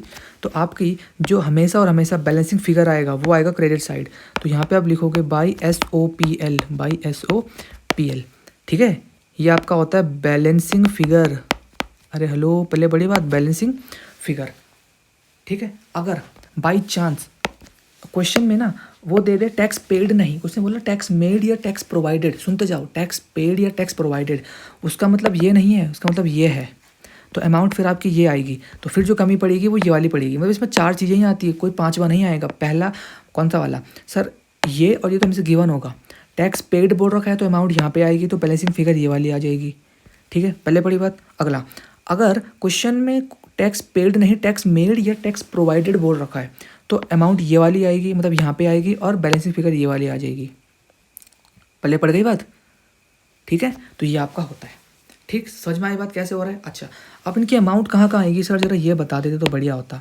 तो देखो जी, इसकी अमाउंट तो कहीं नहीं आती, ये भी कहीं नहीं आता, क्योंकि ये टैक्स पे कर रखा है, तो ये ऑपरेटिंग में से माइनस होता है। मैं शॉर्ट में लिख रहा हूँ OA, ऑपरेटिंग में से ब्रैकेट के अंदर माइनस, कहाँ पे होता है सुनो, ये जाता है आपका, ये देखो ये देखो ये देखो ये देखो, कहाँ गया कहाँ गया, ये वाला जो लिखा है ना मैंने, ये इनकम टैक्स पेड, तो वो अमाउंट यहाँ पे लिखी जाती है। अच्छा सर, ठीक है, आगे बताओ। आगे जो ये वाली अमाउंट है, कौन सी वाली, SOPL की, ये आपका जो वर्किंग नोट है, मैं लिख देता हूँ, आपका जो वर्किंग नोट नंबर 1 है उसके अंदर प्लस होता है, क्योंकि ये होती है करंट ईयर की अमाउंट और ये होती है आपकी प्रीवियस ईयर की अमाउंट। तो जो आपका ये वाला होता है इसकी अमाउंट कहाँ जाती है सर, ये देखो, ये लिखा है ना हमने, ये आपकी यहाँ पे जाती है। Is that clear to all. चलो जी, आगे बात करते हैं फिक्स्ड असेट्स की। अच्छा, फिक्स्ड असेट से पहले प्रोविजन फॉर डेप्रिसिएशन का सॉल्व कर लेते हैं। तो प्रोविजन फॉर डेप्रिसिएशन भी आपका एक तरीके का क्या होता है सर, लाइबिलिटी अकाउंट होता है। तो ये भी शुरू आपका यहाँ से होता है बाई बैलेंस ब्रॉट डाउन से, और ख़त्म होता है टू बैलेंस कैरिड डाउन, ठीक है। इसमें तो भाई हमेशा और हमेशा बैलेंसिंग फिगर यहाँ पे आता है, और इसे आप लिखते हो SOPL। यह हमेशा होता है आपका बैलेंसिंग फिगर, या आप इसको SOPL की जगह आप इसको, ये तो बैलेंसिंग फिगर होता है, SOPL की जगह आप इसको डेप्रीशिएशन भी लिख सकते हो। क्या लिख सकते हो, डेप्रीशिएशन, और ये होता है आपका करंट ईयर का, ये लिखते हो आप। और यहाँ पे जो आता है ना, यहाँ पे आता है आपका फिक्स्ड असेट।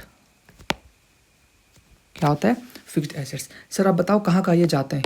तो सुनो भाई, ये आपका, एक मिनट, हाँ, ये कहीं नहीं जाता, ये कहीं नहीं जाता, ये भी कहीं नहीं जाता आपका। आपको जो ये वाला है ये कहाँ जाता है सर, ये आपका जो ऑपरेटिंग एक्टिविटी है उसमें आपका ये ऐड होता है। क्या बोला मैंने, ऑपरेटिंग एक्टिविटी में ये आपका ऐड होता है। सर कहाँ पे होता है, जरा बता सकते हैं। तो आओ फॉर्मेट में, यहाँ पे जो लिखा है ना मैंने, नॉन कैश एक्सपेंस, तो depreciation is a kind of non cash expense, तो यहाँ पे इसको ऐड करा जाता है। डन, चलो समझ में आ गई बात। तो हमने ये भी क्लियर कर दिया प्रोविजन फॉर डेप्रिसिएशन। अब बात करते हैं एसेट। तो भाई एसेट का तुम्हें पता है बैलेंस, कौन सा बैलेंस होता है सर, डेबिट बैलेंस। तो ये उल्टा शुरू होता है, मतलब यहाँ से शुरू होता है डेबिट बैलेंस में टू बैलेंस BD, और ये खत्म कहाँ पे होता है, यहाँ पे बाई बैलेंस कैरी डाउन। अब सुनना यहाँ पे क्या क्या होता है। जो एडजस्टमेंट में क्वेश्चन देगा, सबसे पहले आपका आएगा यहाँ पे बाई बैंक। आप किसी एसेट को सेल कर रहे होंगे तो बाई बैंक आता है। अब उस सेल को करने में या तो आपको प्रॉफिट होगा या लॉस होगा। लॉस हुआ तो यहाँ पे लिख दोगे, देखो यहाँ पे सेल, लॉस हुआ तो यहाँ पे लिख दोगे, ठीक है। अच्छा, इसलिए मैं इसको अंडरलाइन कर लेता हूँ। ये आपका अकॉर्डिंगली हो सकता है, ये आपका या तो लॉस हुआ, और बाई चांस अगर मान के चलो, इसको भी अंडरलाइन ही करना पड़ेगा आपको, मान के चलो अगर लॉस नहीं हुआ है आपको, अगर प्रॉफिट होता है तो प्रॉफिट आपका यहाँ पे आता है टू प्रॉफिट ऑन सेल। और ऑब्वियसली आपका एक ही जगह आ गई है तो आपको प्रॉफिट होगा या आपको लॉस होगा, इसीलिए मैं इसको अलग से कर देता हूँ ताकि आपको पता चले भाई कि दोनों को नहीं लिखना होता है, दोनों तो आ ही नहीं सकता, आपका एक ही आएगा। तो या तो प्रॉफिट होगा या लॉस होगा, ठीक ठीक है जी। अच्छा, उसके बाद अगला इसमें आएगा बाई, या तो आप लिख दो PFD, प्रोविजन फॉर डेप्रिसिएशन ये लिख दो AD, accumulated depreciation account, amount आएगी डेप्रिसिएशन की। और यही जो अमाउंट होती है ना, कौन सी, यही वाली अमाउंट आपकी यहाँ पे जाती है असेट्स के नाम से, इसीलिए ये कहीं ट्रांसफ़र नहीं होती, क्योंकि ये यहीं से बाई ट्रांसफ़र होकर यहाँ पे आ रही होती है। डन। चलो उसके बाद हमेशा और हमेशा, क्या बोला मैंने, हमेशा और हमेशा आपकी जो कमी पड़ेगी वो पड़ेगी यहाँ पे। तो आप उसको जो कमी है उसको यहाँ पे लिखोगे टू बैंक अकाउंट के नाम से, और ये माना जाएगा कि आपने कोई एसेट परचेज करा है। तो इसको मैं बताता हूँ बैलेंसिंग फिगर। ठीक है जी। अच्छा अब सर ये बताओ ये कहाँ कहाँ जाएगा, तो ये कहीं नहीं जाता, ये कहीं नहीं जाता, ये भी आपका कहीं नहीं जाता क्योंकि ट्रांसफ़र हो चुका होता है। मैं अगर बात करता हूँ सेल की, तो सर ये कहाँ होता है, ये आपका इन्वेस्टिंग एक्टिविटी में प्लस में दिखाया जाता है। इसी का उल्टा परचेज वाला, ये आपका इन्वेस्टिंग एक्टिविटी में माइनस करके दिखाया जाता है क्योंकि आपका पैसा जा रहा होता है। अच्छा, और यही अगर आपको लॉस हो रहा है तो ये आपका ऑपरेटिंग एक्टिविटी में प्लस होता है क्योंकि नॉन कैश एक्सपेंस होता है। ठीक है। और अगर प्रॉफिट हो रहा है तो ये आपका ऑपरेटिंग एक्टिविटी में माइनस होता है क्योंकि ये आपका नॉन कैश इनकम होती है। डन। तो ये आपका मैंने फिक्स एसेट्स वाला भी आपको बता दिया प्रॉपर फॉर्मेट के साथ। अब लास्ट है, इसके बाद में कुछ एक्स्ट्रा चीज़ें बताऊंगा and then we will conclude this chapter. अब आता है अमाउंट ऑफ डिबेंचर। आप कैसे निकालते हो डिबेंचर की अमाउंट, तो यार देखो डिबेंचर की जो अमाउंट निकाली जाती है उसका प्रॉपर फॉर्मेट जो होता है, मतलब जो कैलकुलेशन होती है उसका जो फॉर्मूला होता है वो होता है face value multiply by number of debenture issued, number of, ये तो आपको फॉर्मूला आपको पता होना चाहिए क्योंकि आगे कंपनी जो अकाउंट्स करोगे तो उसमें काम आएगा, into percentage of debenture, obviously sir debenture का परसेंटेज हमको पता होना चाहिए, इनटू आपका होता है टाइम पीरियड। तो ये फॉर्मेट तो पता होना चाहिए, बट अगर मैं इससे आगे और बात करूँ, क्वेश्चन में सब दिया नहीं होता आपके पास, क्वेश्चन में दिया होता है ऑब्वियसली, क्वेश्चन में दिया होता है आपके पास, देखो क्वेश्चन में ये दिया होता है, ये आपको हमेशा दिया होता है, इसकी जो अमाउंट होती है पूरा दी होती है। मान के चलो वो दे देगा आपके पास 10 लाख रुपए या 20 लाख रुपए, कुछ भी वो अमाउंट आपके पास दे देगा, या 15 लाख रुपए कुछ भी दे देगा, या मान के चलो 1 लाख ही दे दिया उसने, तो वो तो आपके पास दे देगा। तो इसकी दिक्कत नहीं है, इसकी भी दिक्कत नहीं है क्योंकि डिबेंचर से पहले जो परसेंटेज लिखा होता है वो ये है। और याद रखना अगर क्वेश्चन में डिबेंचर से पहले परसेंटेज गिवन है तभी आप इंटरेस्ट ऑन डिबेंचर वाली अमाउंट निकाल सकते हो। परसेंटेज गिवन नहीं है तो अपने अकॉर्डिंग कोई भी रैंडमली किसी भी परसेंटेज को नहीं मानना है, आपको कैलकुलेशन कर ही नहीं सकते अनटिल एंड अनलेस परसेंटेज ना दिया हो। ठीक है जी, पहले बड़ी बात। ठीक है, बच्चे फंसते हैं इसमें टाइम पीरियड में, किसमें फंसते हैं, टाइम पीरियड में। तो कैसे निकालना है, क्या निकालना है, ध्यान से सुनना। मैंने बोला इसको ना, तो एग्जाम्पल से आपको बेस्ट तरीके से समझ में आएगा। एग्जाम्पल मैंने दिया आपको, देखना है। देखो आपके पास था 31 मार्च, बेस्ट एग्जाम्पल दे रहा हूँ, अरे कहाँ गया भाई, ये रहा, ये देखो जी। मैंने बोला आपके पास 31 मार्च 2024 का डेटा है और 31 मार्च 2025 का डेटा है। अब सुनना, मैंने बोला ईयर, ये क्या हो गया आपका, सर ये तो ओपनिंग हो गया, मतलब बिगिनिंग बोलें इसको, ठीक है, और इसको क्लोजिंग बोलेंगे, मतलब ईयर एंड बोलेंगे। ठीक है जी। साल के शुरू में आपके पास डिबेंचर थे 9%, कितने थे, कितने थे सर, 9% डिबेंचर, यानी रेट ऑफ इंटरेस्ट आपका 9%। तो आपके पास उस समय डिबेंचर थे, मैं कहता हूँ 10 लाख रुपीज़ के, कितने के, 10 लाख के।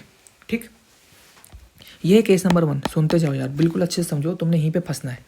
ये हो गया, साल के लास्ट में भी आपके पास 10 लाख के ही डिबेंचर है, तो इंटरेस्ट कैसे निकलेगा, now tell me. Sir obviously very simple, आप निकालोगे जो आपका 10 लाख रुपीज़ है उसमें लगाओगे आप 9% और लगाओगे 12/12 क्योंकि पूरे महीने के लिए आपके पास रहे हैं वो, तो आपका ये आएगा 90,000। सर आएगा ना, आएगा कि नहीं आएगा, 90,000 आ गया। तो ये तो ईजी है, मतलब केस 1 तो ईजी है। ठीक है, समझते जाओ केस को। सेम वही मैंने बोला यू हैव 9% डिबेंचर, मैं शॉर्ट में लिख रहा हूँ यहाँ पे। अब देखो ध्यान से सुनो, ईयर एंड में साल के शुरू में आपके पास थे 10 लाख डिबेंचर और साल के लास्ट में आपके पास हो गए 8.5 लाख। चलो इसको ईजी कर लेते हैं, कितने, चलो 8.5 लाख हो गए। अब बताओ इंटरेस्ट किस में आएगा, ये हो गया केस नंबर 1। अब 2 में आते हैं, ये केस समझ गए तो भाई बस बल्ले बल्ले। ठीक है, ये आपके पास है, तो ऑब्वियस ही बात है इंटरेस्ट किस में आएगा, यार साल के शुरू में तो हमारे पास, सुनो, साल के शुरू में थे 10 लाख के डिबेंचर, साल के लास्ट में हमारे पास बच गए 8,50,000 के डिबेंचर। तो सर हमको पहले ये तो पता होना चाहिए कि जो हमारे पास जितने के डिबेंचर हमने रिडीम कर रहे हैं यानी वापस दिए हैं, कितने के हैं सर? 2.5 लाख के डिबेंचर हमने वापस दिए हैं। तो ये बताओ, ये 2.5 लाख के डिबेंचर हमने वापस कब दिए? क्या हमने शुरू में दिए या लास्ट में दिए? यही तो क्वेश्चन है। तो यही आपका क्वेश्चन है, यही क्वेश्चन देता है, ये आपको यही क्वेश्चन देता है। अगर क्वेश्चन बोलेगा कि आपने ये 2.5 लाख के जो डिबेंचर रिडीम कर रहे हैं मतलब वापस दिए हैं, ये आपने कर रहे हैं ओपनिंग में, किसमें? ओपनिंग में कर रहे हैं। अगर रिडीम कर रहे हैं आपने, अरे यार रिडीम आपने कर रहे हैं, मैं लिखता हूँ ओपनिंग कर रहे हैं आप, रिडीम कर रहे हैं आपने बिगिनिंग में, तो एक केस ये बनेगा। और बाई चांस क्वेश्चन दे देगा रिडीम, वो डेट देगा है, वो डेट देगा, वो बिगिनिंग नहीं बोलेगा, क्वेश्चन डेट दे देगा, तो डेट बताना है आपको। ये बोलता हूँ मैं, ये अपने एंड में करें, तो खुद बताओ, तो खुद सोचो भाई। आपके पास पहले बिगनिंग वाला करते हैं। साल के शुरू में थे 10 लाख के डिबेंचर, और साल के शुरू में ही आपने 8.5 लाख के डिबेंचर वापस दे दिए। कितने दे दिए? वापस दे दिए। तो आपके पास पूरे साल भर कितने डिबेंचर रहे सर? 2.5 लाख के डिबेंचर। तो खुद बताओ अमाउंट किस में आएगी सर? 2.5 लाख में तो आएगी। 2.5 लाख इंटू, सॉरी कितना परसेंट था? 9%। समझ में आ रहा है ना? 2.5 लाख इंटू 9% इंटू 12/12, क्योंकि पूरे साल भर आपके पास वो थे। तो 2.5 लाख का तुम 9% निकालो तो आपका आता है 22,500। अगर मैं देखूँ एक बार, मैं चेक कर लेता हूँ, ठीक है 22,500 आता है। पहले पड़ी बात। तो आपका एक आंसर ऐसे होता है, ऐसे आपका निकलता है। लेकिन क्या हो अगर आपने रिडीम कर रहे हो लास्ट में, लास्ट में ना, मतलब साल के लास्ट में, तो सर पूरे साल भर तो हमारे पास 10 लाख के डिबेंचर रहे, पूरे साल भर हमारे पास 10 लाख के रहे, तो हम निकालेंगे किस में सर? पूरी जो अमाउंट है उसी में निकालेंगे, क्योंकि साल भर तो 10 लाख के थे। तो साल भर जितने हमारे पास अमाउंट के डिबेंचर होते हैं उतने के ही हम इंटरेस्ट रेट निकालते हैं। तो बस ये हम निकाल देंगे 9 ये साल भर थे ना ये, तो ये लो जी। तो अकॉर्डिंगली आंसर आपका ऐसे निकलेगा, मतलब चेंज ऐसे होगा। क्वेश्चन वो दे देता है। आगे बात समझ में? Hello, done?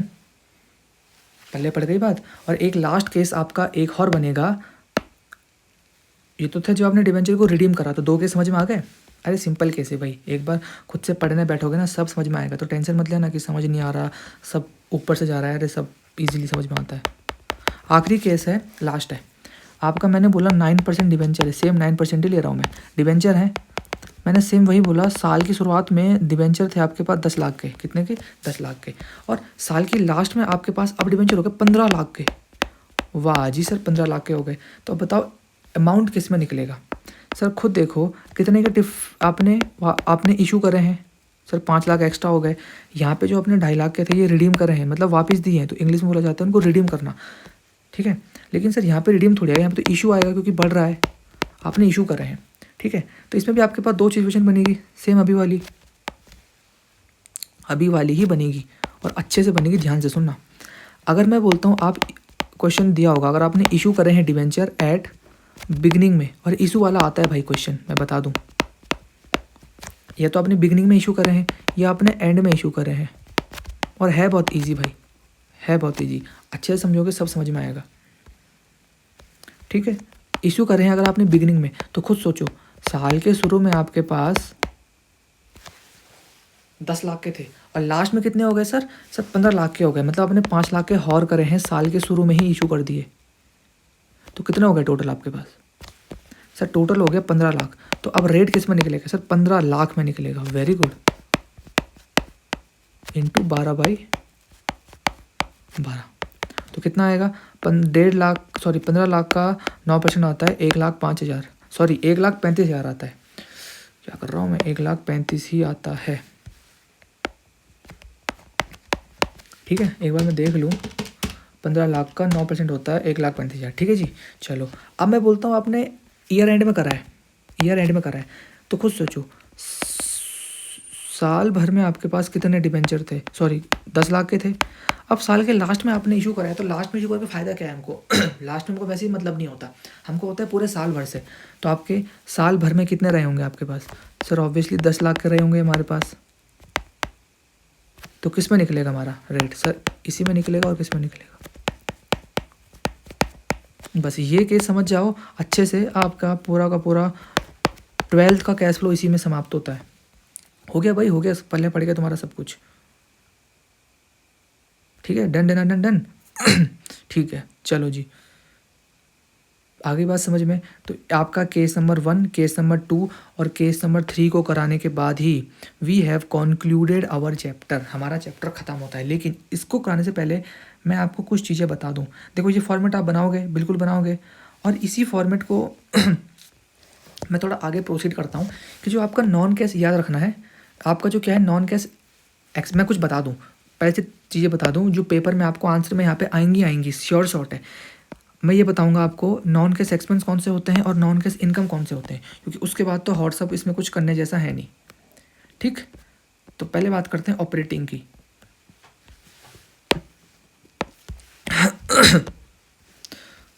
पहले मैं बात करता हूँ ऑपरेटिंग का। ऑपरेटिंग एक्टिविटीज़, तो इसी के अंदर आपको मैं बता दूं क्या क्या आपको लिखना है, क्योंकि काफ़ी बच्चों को देखो एक्टिविटीज़ वही सारी हैं जो आपने फॉर्मेट में पढ़ी हुई हैं, जो मतलब बुक वाले फॉर्मेट में वही आएंगी। बट बता दूं मैं कि आपको कौन कौन सी मेजर एक्टिविटीज़ है जो पूछी ही जाती हैं, मतलब जो आपको आंसर में लिख दिखानी ही होती हैं। आपका नॉन कैश एक्सपेंसेस, ठीक है। और ऑन द अदर हैंड,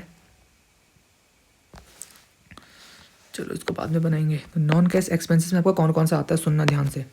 सबसे पहले जो सबसे ज़्यादा फेमस है वो है डेप्रीशिएशन। यार क्या लिख रहा हूँ मैं। तो पहला है आपका डेप्रीशिएशन, अगला है आपका अमोर्टाइजेशन, मतलब किसी इनटेंजिबल एसेट की वैल्यू कम हो जाना, तो उसको अमोर्टाइजेशन के नाम से डालते हैं। अगला जो आपका आएगा वो आएगा इंटरेस्ट, वही डिवेंचर इंटरेस्ट वाला, बिल्कुल वही आएगा, इंटरेस्ट ऑन डिवेंचर्स। ठीक है जी। अगला आपके कौन और आपका आ सकता है loss on sale of asset. मैंने बताया ना, ये तो लॉस होगा, ये प्रॉफिट होगा, तो लॉस आपको नेट ये नॉन कैश एक्सपेंसेस में आता है आपका। और अगर मैं बोलूँ तो और हो सकता है आपका मैं दो और बताता हूँ, वो क्वेश्चन में कभी आते हैं कभी नहीं आते हैं, वैसे नहीं होता है। Discount on issue of debenture, खैर क्वेश्चन में नहीं होता है, बट ठीक है आपको पता तो होना चाहिए। अगला होता है आपका प्रीमियम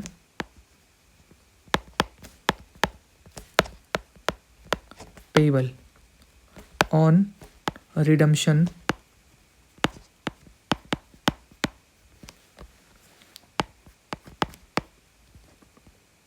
ऑफ डिवेंचर, तो ये आपको पता होना चाहिए कि ये चीज़ें इसमें आती हैं। अगले की मैं बात करूँ नॉन कैश इनकम्स, इसमें क्या क्या आता है,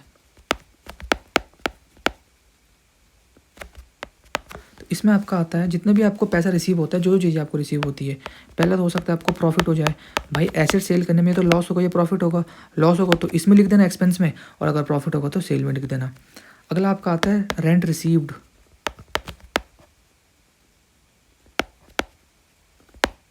रेंट रिसीव्ड। आपका अगला आता है डिविडेंड रिसीव,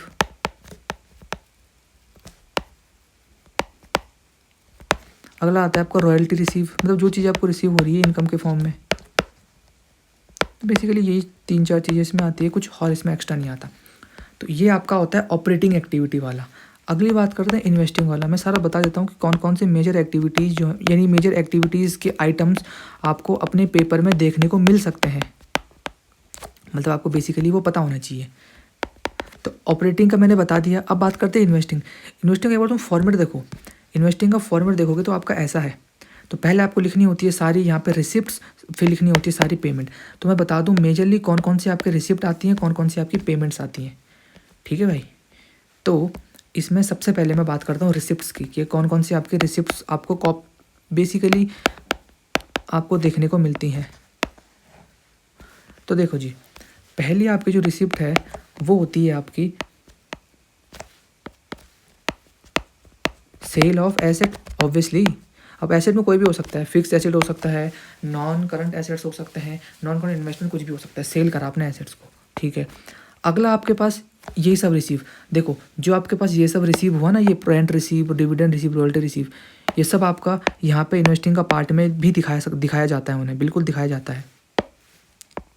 सो कन्फ्यूज मत हो ना कि सर यहाँ दिखा रहे हैं क्या हम गलत दिखा रहे हैं, सही दिखा रहे हैं? भाई एकदम करेक्ट दिखा रहे हो भाई, कोई दिक्कत वाली बात नहीं है, बस जो बता रहा हूँ फॉलो करो ना।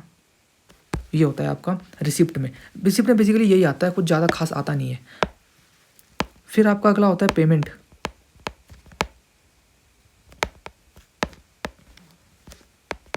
पेमेंट में कुछ ज़्यादा नहीं होता। पेमेंट में आपका होता है परचेज ऑफ एसेट, आपने कोई एसेट ले लिया,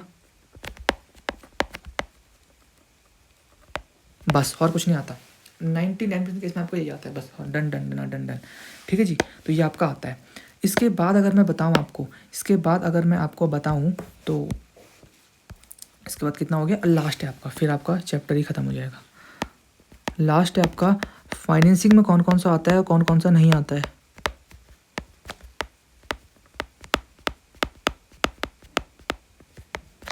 तो ये आपका आता है फाइनेंसिंग में क्या क्या, इसमें सेम वही आएगा आपका। पहले आपको दिखानी पड़ेगी रिसिप्ट्स।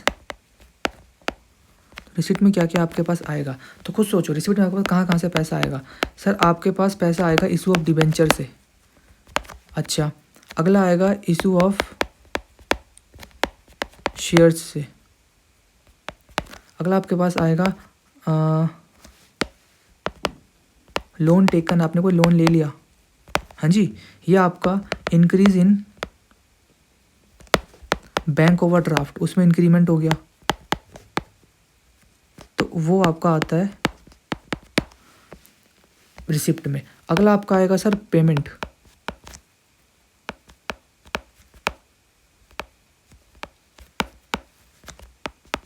पेमेंट में इसका ऑपोजिट लोन रीपेड, आपने जब लोन लिया तो भाई लोन रीपे भी तो करोगे, हाँ जी सर। अच्छा खुद सोचो, लोन के साथ आप इंटरेस्ट भी दोगे तो इंटरेस्ट पेड इसमें आता है। ठीक, इसमें आप एक और लिख सकते हो इंटरेस्ट रिसीव हो जाना, इंटरेस्ट रिसीव, वो भी इसमें आता है बिल्कुल। ठीक है जी, चलो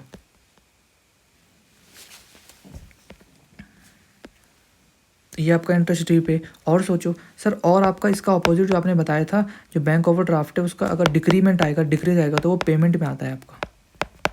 बैंक ओवरड्राफ्ट आपका पेमेंट में आता है। और जो आपने शेयर्स इशू करे तो शेयर्स को आप क्या करते हो सर, शेयर्स को बाईबैक करा जाता है, बाईबैक करा जाता है इक्विटी शेयर्स को। ठीक, वहीं आपका रिडम्पशन यानी रिडीम होते हैं, रिडम्पशन यानी वापस देना, अकाउंटिंग टर्मिनोलॉजी में उसे बोलते हैं, अकाउंटिंग टर्मिनोलॉजी में बोलते हैं रिडम्पशन। तो ये होता है आपका प्रेफरेंस शेयर्स का। एक और होता है आपका डिवेंचर का। सर डिवेंचर में क्या होगा सर, डिवेंचर को रिडीम करना है, मतलब वापस देने हैं ना। खैर वो क्या होता है आप शेयर्स और डिवेंचर वाले में अच्छे से समझ जाओगे, तो इनका रिडम्पशन होता है। ठीक है, एक और होता है सर प्रीमियम, जो मैंने आपको लिखाया भी था, कौन सा वाला, ये वाला, premium payable on redemption of debenture. तो ये हम दिखाते हैं, तो इसको हम यहाँ पे लिखते हैं भाई, प्रीमियम पेबल ऑन रिडम्पशन। ठीक, तो ये होता है डन। तो ये आपका होता है वैसे, ठीक है, ये आपका आता है, तो ये आता है आपका रिडम्पशन में, रिडम्पशन लिख लो ऑफ डिवेंचर्स। ठीक, तो ये आपका सारा रिसिप्ट पेमेंट किस किस में आता है क्या, ये सब मेजर एक्टिविटीज़ हैं जो आपके पास क्वेश्चन में देखने को मिलती है। Okay, so with this we have concluded our cash flow chapter completely. अगली वीडियो में हम कैश फ्लो के अच्छे वाले बेस्ट CBSE में पूछे हुए क्वेश्चंस को लेकर आएंगे।